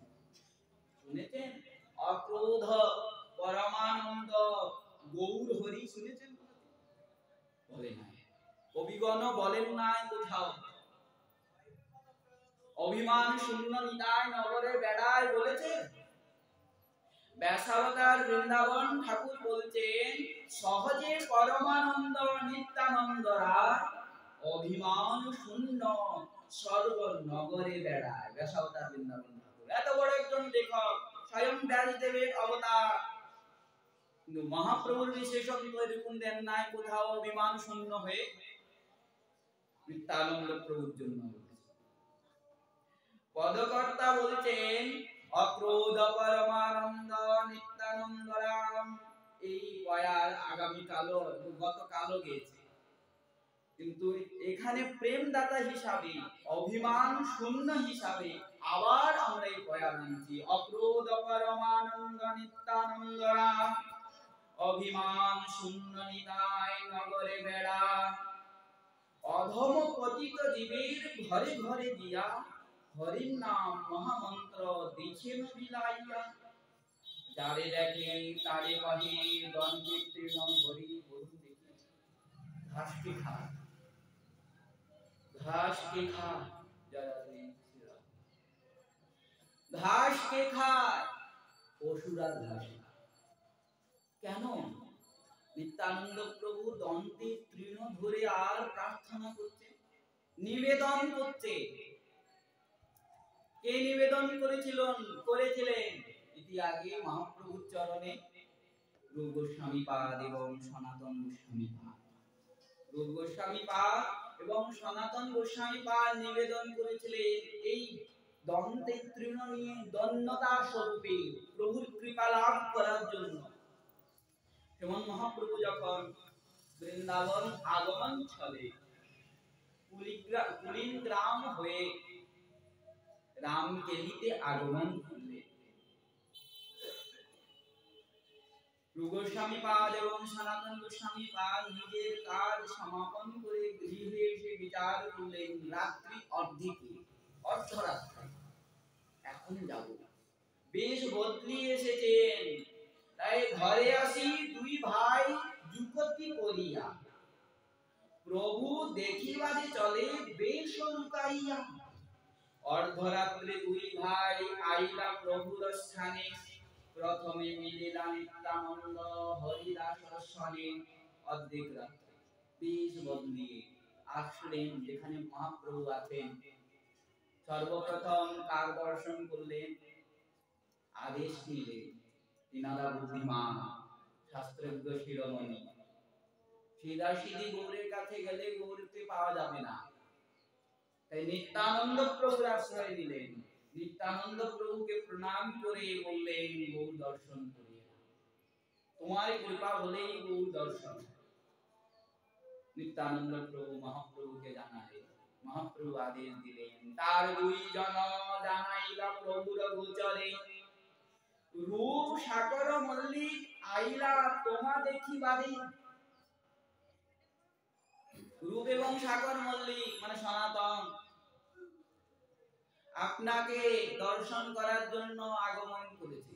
মহাপ্রভু আদেশ দিলেন, দুইজন প্রবেশ করছেন। কি করে? বলে দুই গুচ্ছ তৃণ দোহে দর্শনে ধরিয়া, দাঁতের মধ্যে এক গুচ্ছ রূপ গোস্বামী পাদের মুখে, আর এক গুচ্ছ সনাতন গোস্বামী পাদের মুখে। গলে বস্ত্র বান্ধি পড়ে দণ্ডবত হইয়া। বাপ মা মরে গেলে আমরা মানে সংসারে আছে, বাপ মা মরে গেলে গলায় গামছা দিয়ে নিবেদন করতে, নিমন্ত্রণ করতে, নিবেদন করে, কৃপা করে আমার গৃহে এসে যা ভোজনাদি করবেন ইত্যাদি। রূপ গোস্বামী পাদ এবং সনাতন গোস্বামী পাদ দাঁতের মধ্যে তৃণ মানে ঘাস। কি দেখাতে চাচ্ছে প্রভুকে? বলে আমরা পশুত্বে কহি, মনুষ্য শরীর তো লাভ হয়েছে কিন্তু তোমার পাওয়ার যোগ্য নয়, তুমি কৃপা করে যদি দাও তাহলে পশুও পায়। এই জ্ঞানে তাই গলে বস্ত্র বান্ধি পড়ে দণ্ডবত হইয়া, দণ্ড রোদন করে আনন্দে বিভব। প্রভু কহি উঠ উঠ হইল মঙ্গ, উঠি দুই ভাই তবে দন্তে তৃণ ধরি, দণ্ড করি স্তুতি করে জোড় হাত করি।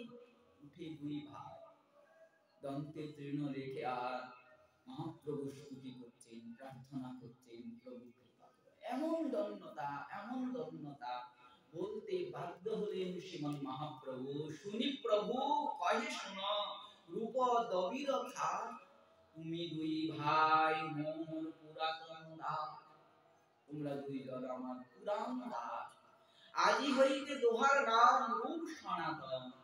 দন্য ছাড়ো তোমার দন্যে ফাটে মোর মন। দন্য ত্যাগ করো, তোমাদের দুইজনের দন্যে আমার হৃদয় ফেটে যাচ্ছে। মহাপ্রভু কি বলছেন? দন্য ছাড়ো। তাহলে দন্যতার সুযোগটা কি হলো? রূপ গোস্বামী পাদে এবং সনাতন গোস্বামী পাদে মুখে তৃণ। তাহলে নিত্যানন্দ প্রভু কেন মুখে তৃণ নিয়ে? দন্তের তৃণ ধরি, যারে দেখে তারে কহে দন্তের তৃণ ধরি। ওনার আবার কিসের অভাব? উনি জগদীশ্বর সচ্চিদানন্দময় বিগ্রহ, স্বয়ং মূল শঙ্কর্ষণ, ব্রজের বলরাম, শ্রীকৃষ্ণ অভিন্ন বিগ্রহ, মহাপ্রভুর অভিন্ন বিগ্রহ। নিত্যানন্দ প্রভুর কি অভাব? কিসের জন্য উনি এরকম দন্তের তৃণ ধরে আর প্রার্থনা করছেন, নিবেদন করছেন? পরেই বলছেন, আমার এটি নিয়ালহ বল গৌর হরি। প্রার্থনা করছেন, ক্রন্দন করে করে আর নিবেদন করছেন। দেখো আমি অধম, তোমাদের কাছে প্রার্থনা করছি, এক কাজ করো, মুখে গৌর বলো, গৌর বলো, আর ওই গৌর ধনে আমাকে কিনে নাও। মহাপ্রভু পেরেছে? কি বলবে? মহাপ্রভু পেরেছেন এত ছোট হতে? মহাপ্রভু নিরভিমানী হতে পারেন না। নিত্যানন্দ প্রভু নিরভিমানী, অক্রোধ নিরভিমানী। মহাপ্রভুর মধ্যে অভিমান ছিল। বলে কিসের অভিমান? বলে রাধার অভিমান। রাধা সেজেছেন কৃষ্ণ এখন গৌর হয়ে, তবে রাধার অভিমান আছে। আর কখনো কখনো দেখা গেছে ঈশ্বরের অভিমানও আছে মহাপ্রভুর ভিতরে। ঈশ্বর অভিমান যদি না থাকতো তাহলে কাউকে নরসিংহ স্বরূপে, কাউকে রাম স্বরূপে দর্শন কি করে দিতে? কিন্তু নিত্যানন্দ প্রভুর মধ্যে কোনো অভিমান নাই। আর অভিমান আছে বলেই তো আমরা দেখছি যখন নিত্যানন্দ প্রভু এবং হরিদাস ঠাকুর জলাই মাধাইকে কৃষ্ণ নাম গৌর নাম শুনিয়েছে, কে রে কোন বেটা শোনালো, মারতে ছুটেছেন দুইজনের পিছনে। সেই দিন তো বেঁচে গেলেন নিত্যানন্দ প্রভু এবং হরিদাস ঠাকুর। পরের দিন যখন জগাই মাধাই দেখলো, জগাই বাধা দিচ্ছে কিন্তু মাধাই মানল না, ওই কলসির ভাঙ্গা কানা ছিল, ছুঁড়ে মারল। নিত্যানন্দ প্রভু ললাট থেকে রক্ত খরিত হতে লাগলো, রক্ত পড়তে লাগলো। মহাপ্রভু যখন দেখলেন, ওই সুদর্শন, ওই সুদর্শন, ওই সুদর্শন, সুদর্শন সুদর্শন বলে আর ডাকতে লাগলেন। প্রভু তুমি প্রতিজ্ঞা করেছো না, এই লীলায় তুমি অস্ত্র ধরবে না।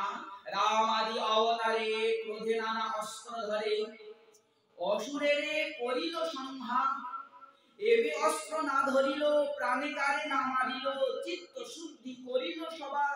তুমি যে প্রতিজ্ঞা করেছ এই কলি যুগে কোনো অস্ত্র ধারণ করবে না, তুমি সুদর্শনকে ডাকছো। মাথা ফাটিয়েছে নিত্যানন্দ প্রভু। ক্রোধ হওয়া উচিত নিত্যানন্দ প্রভু, তা না হয়ে ক্রোধটা হচ্ছে মহাপ্রভু। এর মধ্যেও ভাব আছে, কেন? অধিক প্রেম করে নিত্যানন্দ প্রভুকে, সেজন্য মহাপ্রভু ক্রোধ উৎপন্ন করছেন। কিন্তু ক্রোধ তো এসেছে, ঈশ্বর ভাব তো এসেছে, ঈশ্বর ভাব এসেছে বলেই তো সুদর্শন সুদর্শন আহ্বান করেছে। ওনার মনে পড়েছে আমারই অস্ত্র সুদর্শন, ওই নিত্যানন্দ প্রভু তো আসলো না। যখন কানা মারলো তখন নিত্যানন্দ প্রভু বলতেন, হল হল কোথায়, হল কোথায় মুসল, ওই ডাকলেন তো না, নিত্যানন্দ প্রভু তো ডাকলেন না। ওই জন্য নিত্যানন্দকে প্রভু বলছেন অক্রোধ পরমানন্দ। ওই মহাপ্রভু মাধাইকে তো প্রেম দিলেন না, প্রেম দিলেন কাকে? বলে জগাইকে দিলেন। কেন? যখন নিত্যানন্দকে মারছিল মাধাই, তখন জগাই বাধা দিচ্ছিল, তাই আলিঙ্গন করে জগাইকে প্রেম দিলেন, মাধাইকে দিলেন না। তোমাকে আমি প্রেম দিব। তুমি শ্রীপাদের চরণে অপরাধ করেছ, শ্রীপাদ যদি ক্ষমা করে তাহলে তুমি অপরাধ থেকে মুক্ত হবে। কিন্তু দয়াল ঠাকুর শ্রীপাদ, দয়াল ঠাকুর নিত্যানন্দ প্রভু বিচার তো করলেন না, দেরি করলেন না। পদকর্তা বলে, মাধাই রে তোর ভাবনা কি আর আছে? পদকর্তা বলছেন নিত্যানন্দ প্রভু মাধাইকে বলছেন, মাধাই অত চিন্তা কেন করছিস, এত ক্রন্দন কেন করছিস? মাধাই রে তোর ভাবনা কি আছে? একবার হরি বলে বাহু তুলে আয় নেচে নেচে, বেশি না, একবার গৌর বলে, একবার কৃষ্ণ বলে, একবার হরি বলে তুই বাহু তুলে নৃত্য করতে করতে আমার কাছে আয়। মেরেছিস কলসির কানা, তাতে কি হয়েছে? হ্যাঁ, তুই আমাকে কলসির কানা মেরেছিস, তাতে কি হয়েছে? শিশুপুত্র মারিলে কি দোষী হয় বাপের কাছে? সন্তান মা বাবাকে কত লাথি মারে না? যখন কোলে নেয় প্রথম তো ছেলে এক লাথি দেয়, তারপরে মা কি দুঃখ পায়, মা কি অভিশাপ দেয়, পিতা কি অভিশাপ দেয়? কোনদিন দেয় না। নিত্যানন্দ প্রভু বলছেন, আমি হলাম তোর বাপ, তুই অপরাধ করেছিস, শিশু যেরকম জানে না তুইও জানিস না, তাই অপরাধ করেছিস, তাহলে কি তোকে প্রেম দিব না? শিশুপুত্র মারিলে কি দোষী হয় বাপের কাছে? বাপে যদি সাপে মাধায় তবে কি সন্তান বাঁচে? বাপ যদি অভিশাপ দেয়, মা যদি অভিশাপ দেয়, সন্তান কোনদিন কি বেঁচে থাকতে পারে? আমি চিরতরে বিকিয়ে যাব, ফিরব তোর পাছে পাছে, পাপের বোঝা দেবে মাথায়, যে জন্মের যত আছে, তোর যত জন্মের জন্ম জন্মান্তরের যত পাপের বোঝা আমার মাথায় আমি বয়ে বয়ে বেড়াবো। দেখুন কত দয়াল ঠাকুর নিত্যানন্দ, পদকর্তা নিজের পদে প্রকাশ করছেন। পাপের বোঝা দেবে মাথায়, যে জন্মের যত আছে, আমি চিরতরে বিকিয়ে যাব, ফিরব তোর পাছে পাছে। বিশ্বরূপ কয় মাথায় কি, বলিব আর তোর কাছে, জীবের তরে নদিয়াতে সেই ব্রজের হরি এসেছে। মাথায় লুটিয়ে পড়লেন নিত্যানন্দ প্রভুর চরণে। সঙ্গে সঙ্গে নিত্যানন্দ প্রভু সেই প্রেম দিয়ে, ব্রহ্ম দুর্লভ দেব দুর্লভ প্রেম দিয়ে মাথায়কে কৃতকৃতার্থ ধন্যাতি ধন্য করে দিলেন। এমন দয়া। আর এই প্রেম দেওয়ার ভার তো শ্রীমন মহাপ্রভু নিত্যানন্দ প্রভুর হাতেই দিয়েছেন। পদকর্তা বলরাম দাস বলছেন, প্রভু কয়ে নিত্যানন্দ, সব জীব হইল অন্ধ, কেহ তো না পাইল হরির নাম। নিত্যানন্দ প্রভুকে বলছে, হে নিত্যানন্দ, এই জীব সব সংসারের মোহে অন্ধ হয়ে আছে। কেউ তো হরির নাম পেল না, কেউ তো প্রেম পেল না। এক নিবেদন করে নয়নে দেখিবি যারে, কৃপা করি লওয়াইবি নাম। তোর কাছে একটা নিবেদন, তোর কাছে একটা প্রার্থনা, সামনে যাকে দেখবি, এই সামনে, খালি মনুষ্য নয়, পশু পক্ষী মূর্খ অজ্ঞানী নিন্দুক যাকে দেখবে সবাইকে প্রেম দিবে। কৃতপাপী দুরাচার নিন্দুক পাষণ্ডা, কেহ যেন বঞ্চিত না হয়, সমন বলিয়া ভয় জীবে যেন নাই হয়, মুখে যেন হরির নাম লয়।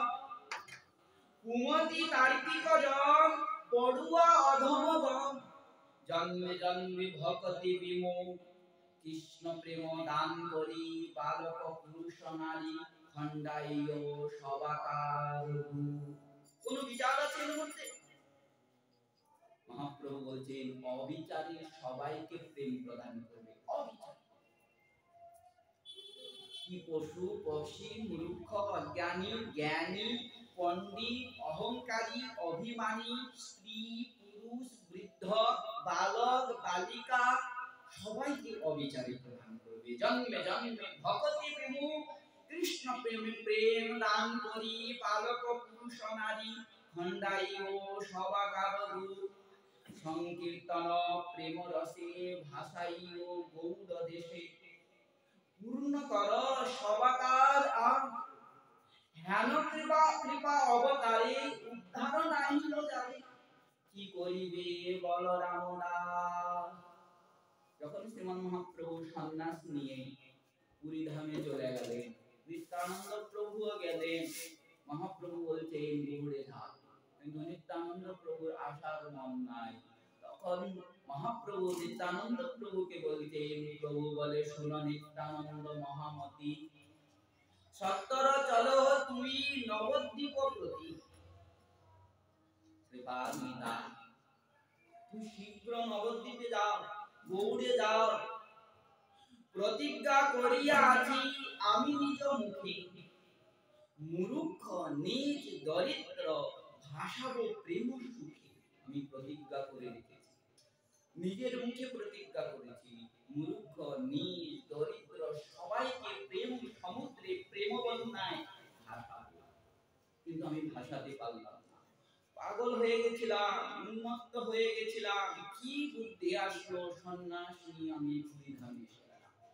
এখন জন্মস্থান আমার নবদ্বীপ, সেখানে তো থাকা উচিত হয় না, সবাই নিন্দা করবে। তাহলে কে দিবে প্রেম? আমার প্রতিজ্ঞা কে পুরা করবে?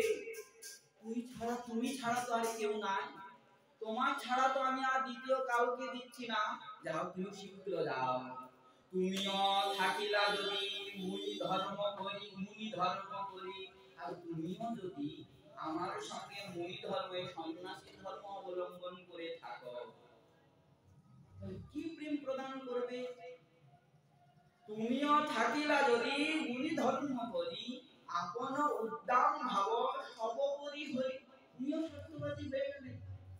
নিজের উদ্ধারটাই বুঝছো তুমি, নিজের উদ্দামটা তুমি বুঝছো, জীবদের দিকে তাকাচ্ছ না। তুমি যাবে না, তোমার মন কি বলছে, তোমার বিচার কি বলছে, শীঘ্র যাও। তবে মূর্খ নির্যত পতিত সংসার, বলো দেখি আর কেবা করিব উদ্ধার। তুমি যদি এখানে থেকে যাও আর মুনির ধর্ম অবলম্বন করো, নিজের চিন্তা করো, তাহলে এই মূর্খ নির্যত পতি এদেরকে কে উদ্ধার করবে? ভেবে দেখো, ভক্তি রস দাতা তুমি, তুমি সম্বরিলে, তুমি বলে ভক্তি রস দাতা। এর দ্বারা কি বোঝাচ্ছে? যে নিত্যানন্দ প্রভুই প্রেম দাতা। আর তবে অবতার বা কি নিমিত্ত করিলে, তুমি প্রেম দাতা হয়ে যদি নীলাচলে বসে থাকো, কাউকে প্রেম না দাও, সেই প্রেমের ভান্ডার লুকিয়ে রাখো, তাহলে কিসের জন্য তুমি আসলে নিত্য গোলক থেকে? কি দরকার ছিল আসা? এতে আমার বাক্য যদি সত্য চাও, তবে অবিলম্বে তুমি গৌড় দেশে যাও। মূর্খ নিজ প্রতি দুঃখিত যত জন, ভক্তি দিয়া কর দিয়া সবার মোচন।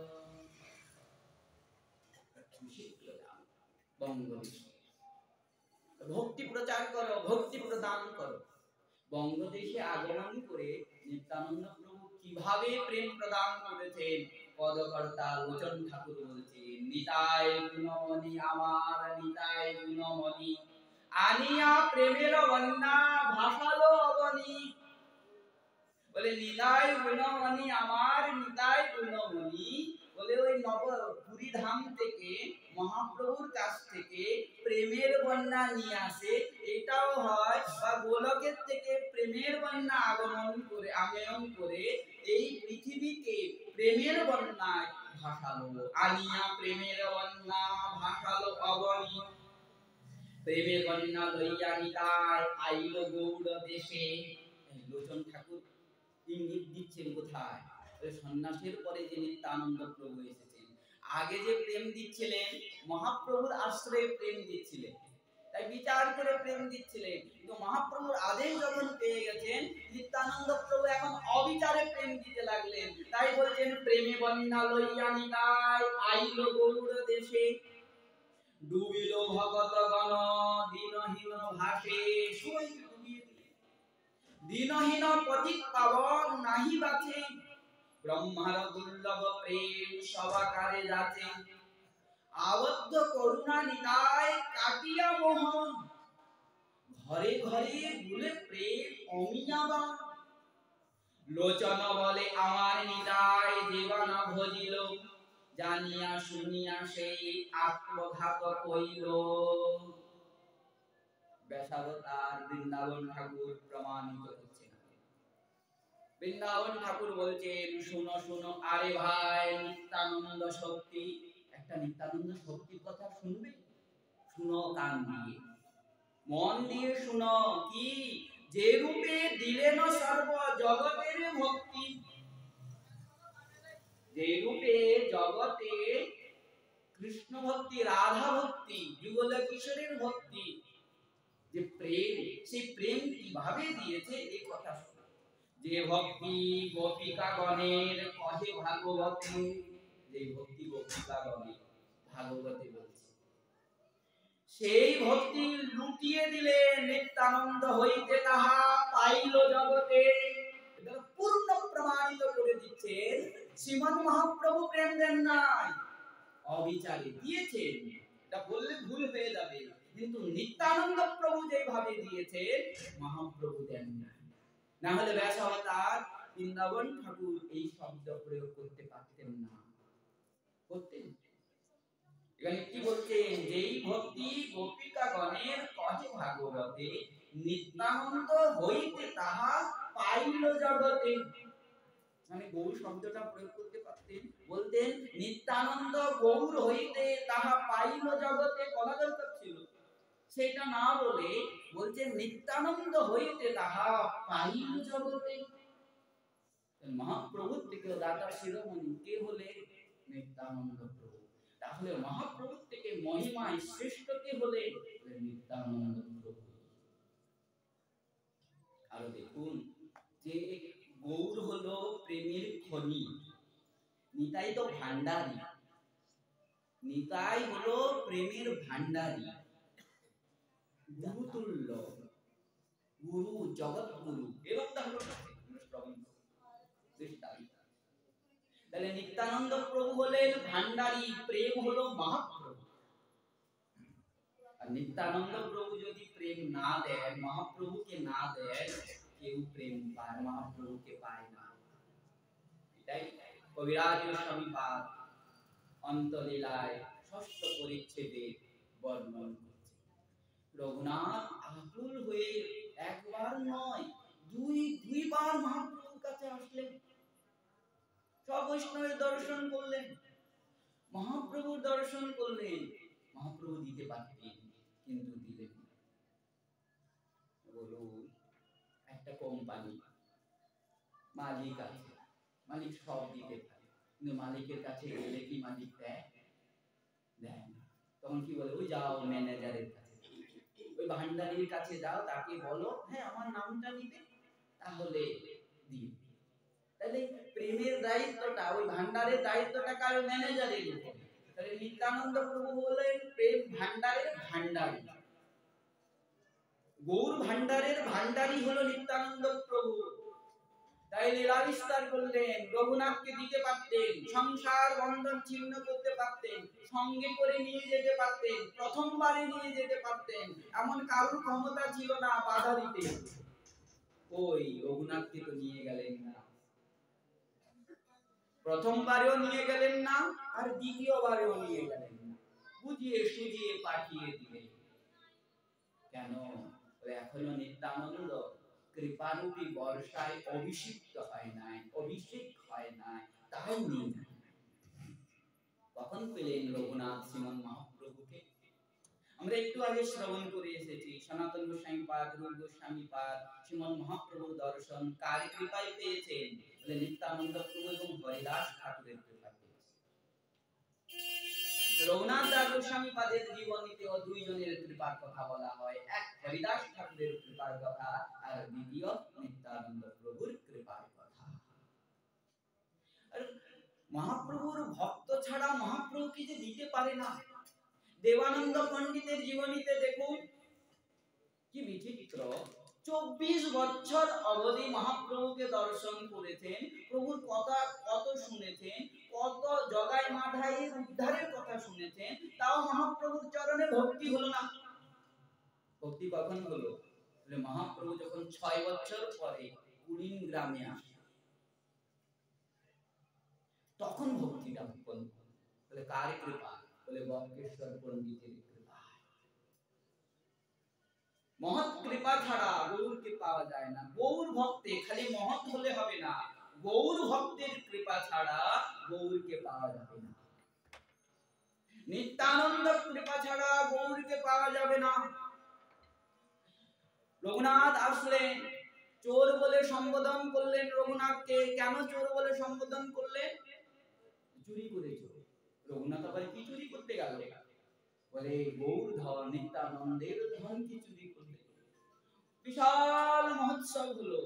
নিত্যানন্দ চরিত্রে আমরা এটা বিস্তার করে শ্রবণ করব। এখন তো দৃষ্টান্ত স্বরূপে যে নিত্যানন্দ প্রভুই মহিমায় শ্রীমন মহাপ্রভু থেকে শ্রেষ্ঠ, এইটার জন্য আমরা এই উদাহরণ উত্থাপন করছি।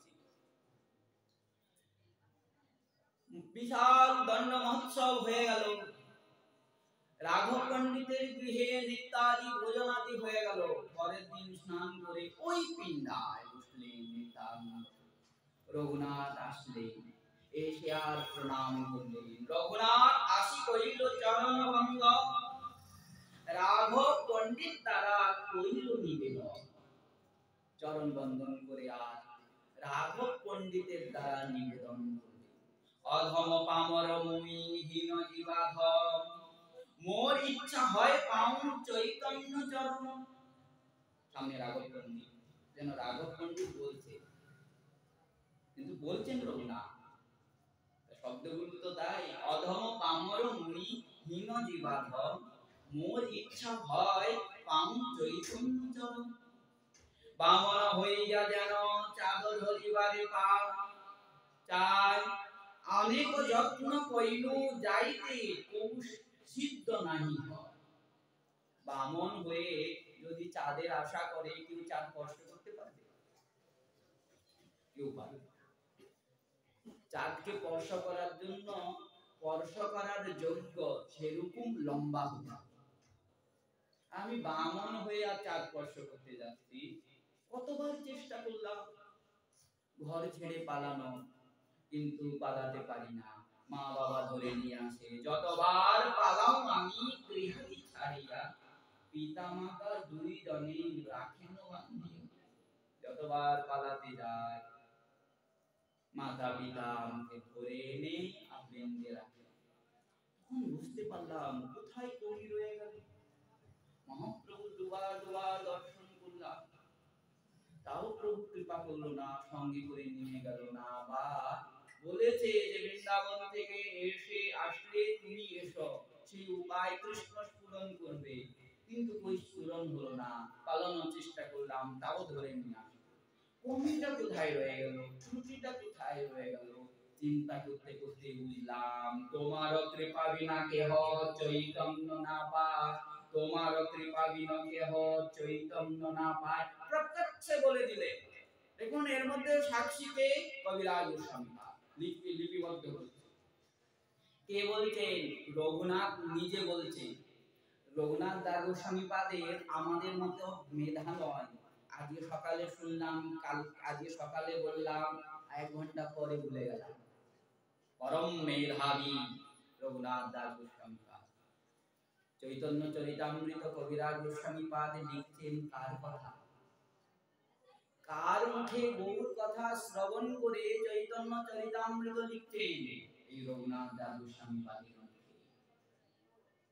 তাহলে নিজ কথা বলছেন, এরকম নিত্যানন্দ প্রভুকে প্রার্থনা করেছেন, অবশ্যই মিথ্যা কথা বলছেন, অবশ্যই বাড়িয়ে চড়িয়ে বলছেন না, যথার্থ কথা বলছেন। আর সিদ্ধান্তের কথা বলছেন, সমস্ত বৈষ্ণবরা মান্যতা দিয়েছেন। কি বলছেন?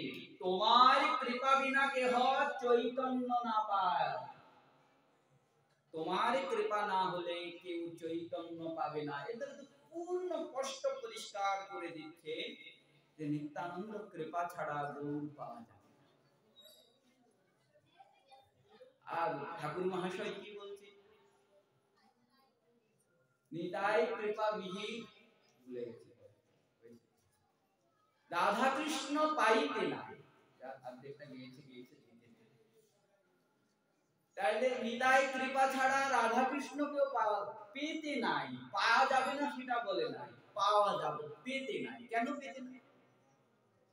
বলে খড়গোস্বামী পাত্রা যেইভাবে নির্দেশ করে গেছেন, আদেশ করে গেছেন, দেখিয়ে গেছেন, বলে সেই প্রকার পাওয়া যাবে, সেই প্রকার পাওয়া যাবে। তাই নিতাইয়ের আশ্রয় নিতে হবে। তাই এখানে বলছেন তোমার কৃপা বিনা কেহ চৈতন্য না পায়, তুমি কৃপা করিলে তারে অধমেও পায়। আর তুমি যদি কৃপা করো, সেই অধম নষ্ট যেখানে যেই কোনদিন হরির নাম করে নাই, তাহলে তুমি যদি 2 পা তার মস্তকে স্থাপন করে বলে দাও চৈতন্যকে পেয়ে, সে অবশ্যই চৈতন্যকে পাবে। অযোগ্য মই নিবেদন করিতে করভ, মোরে চৈতন্য দেহ কোথায় হইয়া সদ। আমি অযোগ্য, নিবেদন করতে আমি ভয় পাচ্ছি, তুমি কৃপা করো, তুমি দয়াল ঠাকুর, কৃপা ঠাকুর, পতিত পাবন, অযোগ্যকে যোগ্য করে দাও। তুমি কৃপা করে তোমার ধন চৈতন্যকে আমাকে প্রদান করো। মোর শিরে পদ ধরি করহ প্রসাদ, আমার মস্তকে 2 চরণ স্থাপন করে আর এই কৃপা করো। মোর শিরে পদ ধরি করহ প্রসাদ, নির্বিঘ্নে চৈতন্য পাও, করো আশীর্বাদ। নির্বিঘ্নে চৈতন্য পাও, এই বলে আমাকে আশীর্বাদ করো। নিত্যানন্দ প্রভু হাসি শুনি হাসি কহে প্রভু সব ভক্ত গণে, ইহার বিষয় সুখ ইন্দ্র সুখ সমেত। নিত্যানন্দ প্রভু সমস্ত ভক্তদেরকে সম্বোধন করে বলছে, জানো এই রঘুনাথের বিষয় সুখ হলো ইন্দ্রের মতো, ইন্দ্রের মতো ঐশ্বর্য।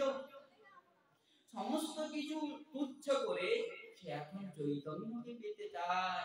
ইহা চৈতন্য কৃপাতে সেহ নাহি ভয় মানে, এর উপরে চৈতন্যের কৃপা। সংসারের সুখ আকর্ষণ করে না। আমরা বলি স্বর্গ চাই না, আমাদের কি বলে ব্রহ্মলোক চাই না, জ্যোতির্ময় ধাম চাই না। কিন্তু মাতৃশ্বরী স্বর্গ কি দেখেছি? না দেখে আর বলছি চাই না চাই না। মনে হয় স্বর্গ দেখলে তখন বলবো আমাদের কৃষ্ণ চাই না, আমার গৌর চাই না, আমার নিত্যানন্দ চাই না। এই সুখী বড় সুখ, এখানে কত আনন্দ।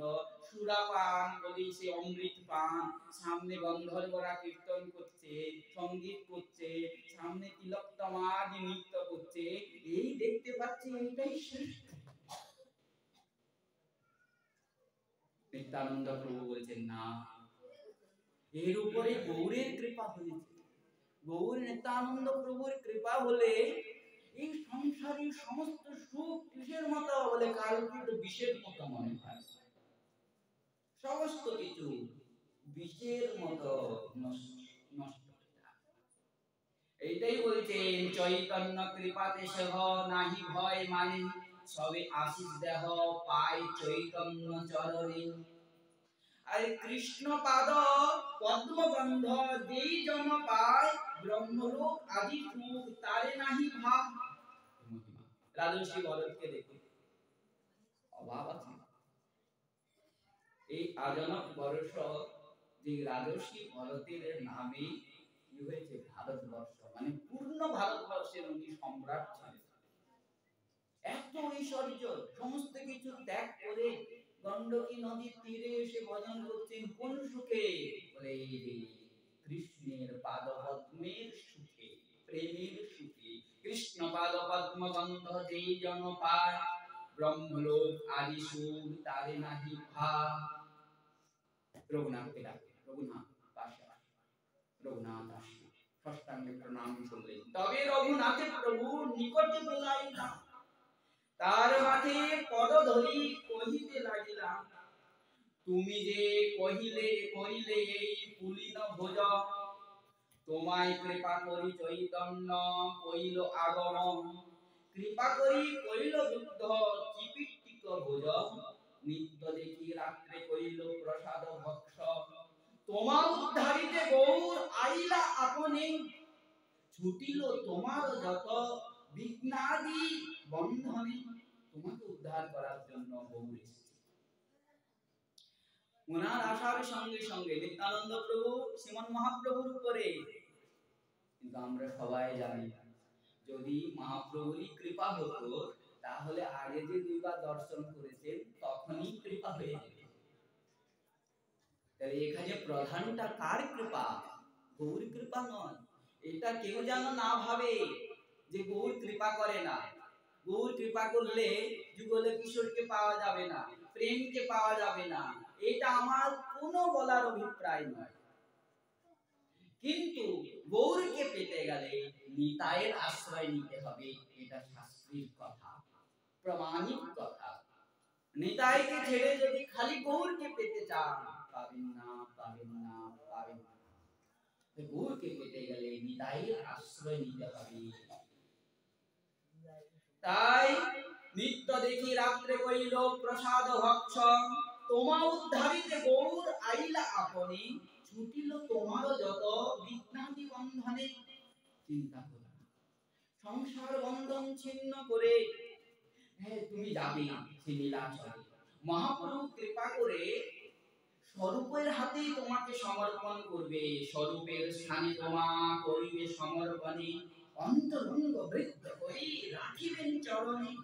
নিশ্চিন্ত হইয়া যাও আপন ভবন, নিশ্চিন্ত হয়ে অচিরে নির্বিঘ্নে পাবে চৈতন্য চরণ।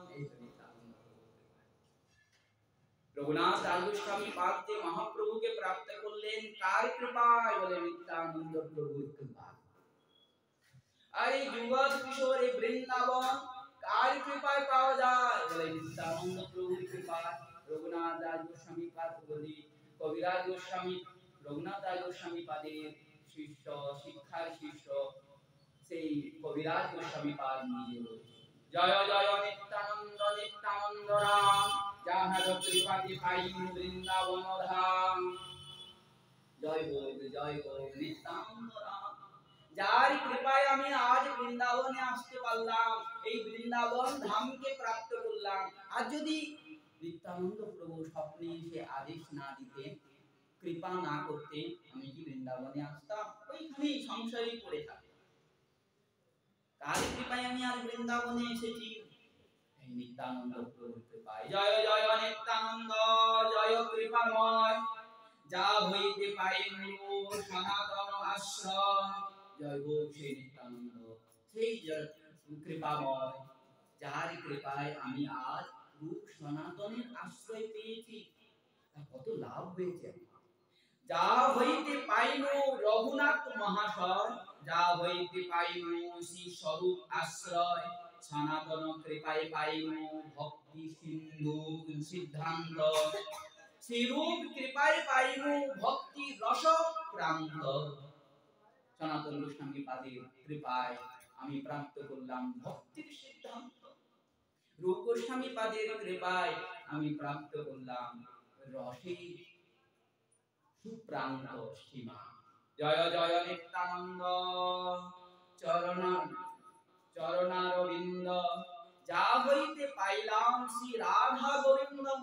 আর যদি নিত্যানন্দ প্রভু কৃপা না করতেন, আমি বৃন্দাবনেও আসতাম না, না রাধা গোবিন্দের দর্শন। আমি তো যোগ্য নয়, আমি জগায় মাধাই থেকে অধম, জগায় মাধাই হইতে মুই সে পাপিষ্ট, পুরুষের কীট হইতে মুই সে লদিষ্ট। মোর নাম শুনে যেই তার পুণ্য ক্ষয়, মোর নাম লয়ে যেই তার পাপ হয়। এমন নির্ঘিন্ন মোরে কে বা কৃপা করে, এক নিত্যানন্দ বিনু জগত ভিতরে। আমি জগায় মাধাই থেকে পাপিষ্ট, পুরুষের মলের কৃমি হইতেও আমি লঘিষ্ঠ। এত আমি ছোট নির্ঘিন্ন ঘৃণার পাত্র, কি কৃপা করে? এক নিত্যানন্দ ছাড়া। আর দ্বিতীয় আছে, এক নিত্যানন্দ বিনু জগত ভিতরে। প্রেমে মত্ত নিত্যানন্দ কৃপা অবতার, উত্তম অধম কিছু না করে বিচার। প্রেমে মত্ত নিত্যানন্দ প্রভু উত্তম অধম কিছুই বিচার করে না, সামনে যাকে পায় তার মাথায় ফেলে দেয় এই ব্রজপ্রেম। যে আগে করয় তারে করয় নিস্তার, অতএব নিস্তারিলা মোহেন দুরাচার। মো পাপিষ্টেরে আনিলেন বৃন্দাবনে, মোহেন অধমে দিলা শ্রীরূপ চরণে। শ্রী মদন গোপাল শ্রী গোবিন্দ দর্শন, করিবার যোগ্য নহে, কহিবার যোগ্য নহে, এসব কথা বলার যোগ্য নয়। তাহলে নিত্যানন্দের মহিমা বলার জন্য এই সমস্ত কথা বললাম। এই কবিরাজ গোস্বামী পাদের বাণীর দ্বারা আমরা কি বুঝলাম? ব্রজমণ্ডলে যুগল কিশোরীকে, রাধা গোবিন্দকে, রূপ গোস্বামী পাদের কৃপা, সনাতন গোস্বামী পাদের কৃপা, সমস্ত কৃপা কার কৃপায় পাওয়া যাবে? বলে নিত্যানন্দ প্রভু। নিত্যানন্দ আশ্রয় করতেই হবে। আর মহাপ্রভু নিজেই নিত্যানন্দ প্রভুকে শ্রেষ্ঠ করেছেন। শ্রীবাস আঙ্গনে বসে আছেন মহাপ্রভু এবং নিত্যানন্দ প্রভু। মুরারি ভক্ত এসেছেন, এসে শ্রীমান মহাপ্রভুর চরণ বন্দনা করলে, তারপরে নিত্যানন্দ প্রভু চরণ বন্দনা করলে। মহাপ্রভু বলছেন, মুরারি এ কি করলে? এটা কি ব্যবহার? তুমি যদি এরকম ব্যবহার করো, জগৎপুরে শীঘ্রই মুরারি বলয়ে প্রভু জানো কেমতে, আমি ব্যবহার জানি, তুমি যেরকম করিয়েছ সেরকম করেছি। মহাপ্রভু বলছেন ঠিক আছে, ঘরে যাও, ভয়ে ভীত হয়ে মুরারি মুক্ত ঘরে আসে। ঘরে এসে যখন শয়ন করলেন, স্বপ্নে কি দেখছেন? স্বপ্নে দেখে মহাভাগবতের প্রধান মল্লবেশে নিত্যানন্দ চলে আগুয়া।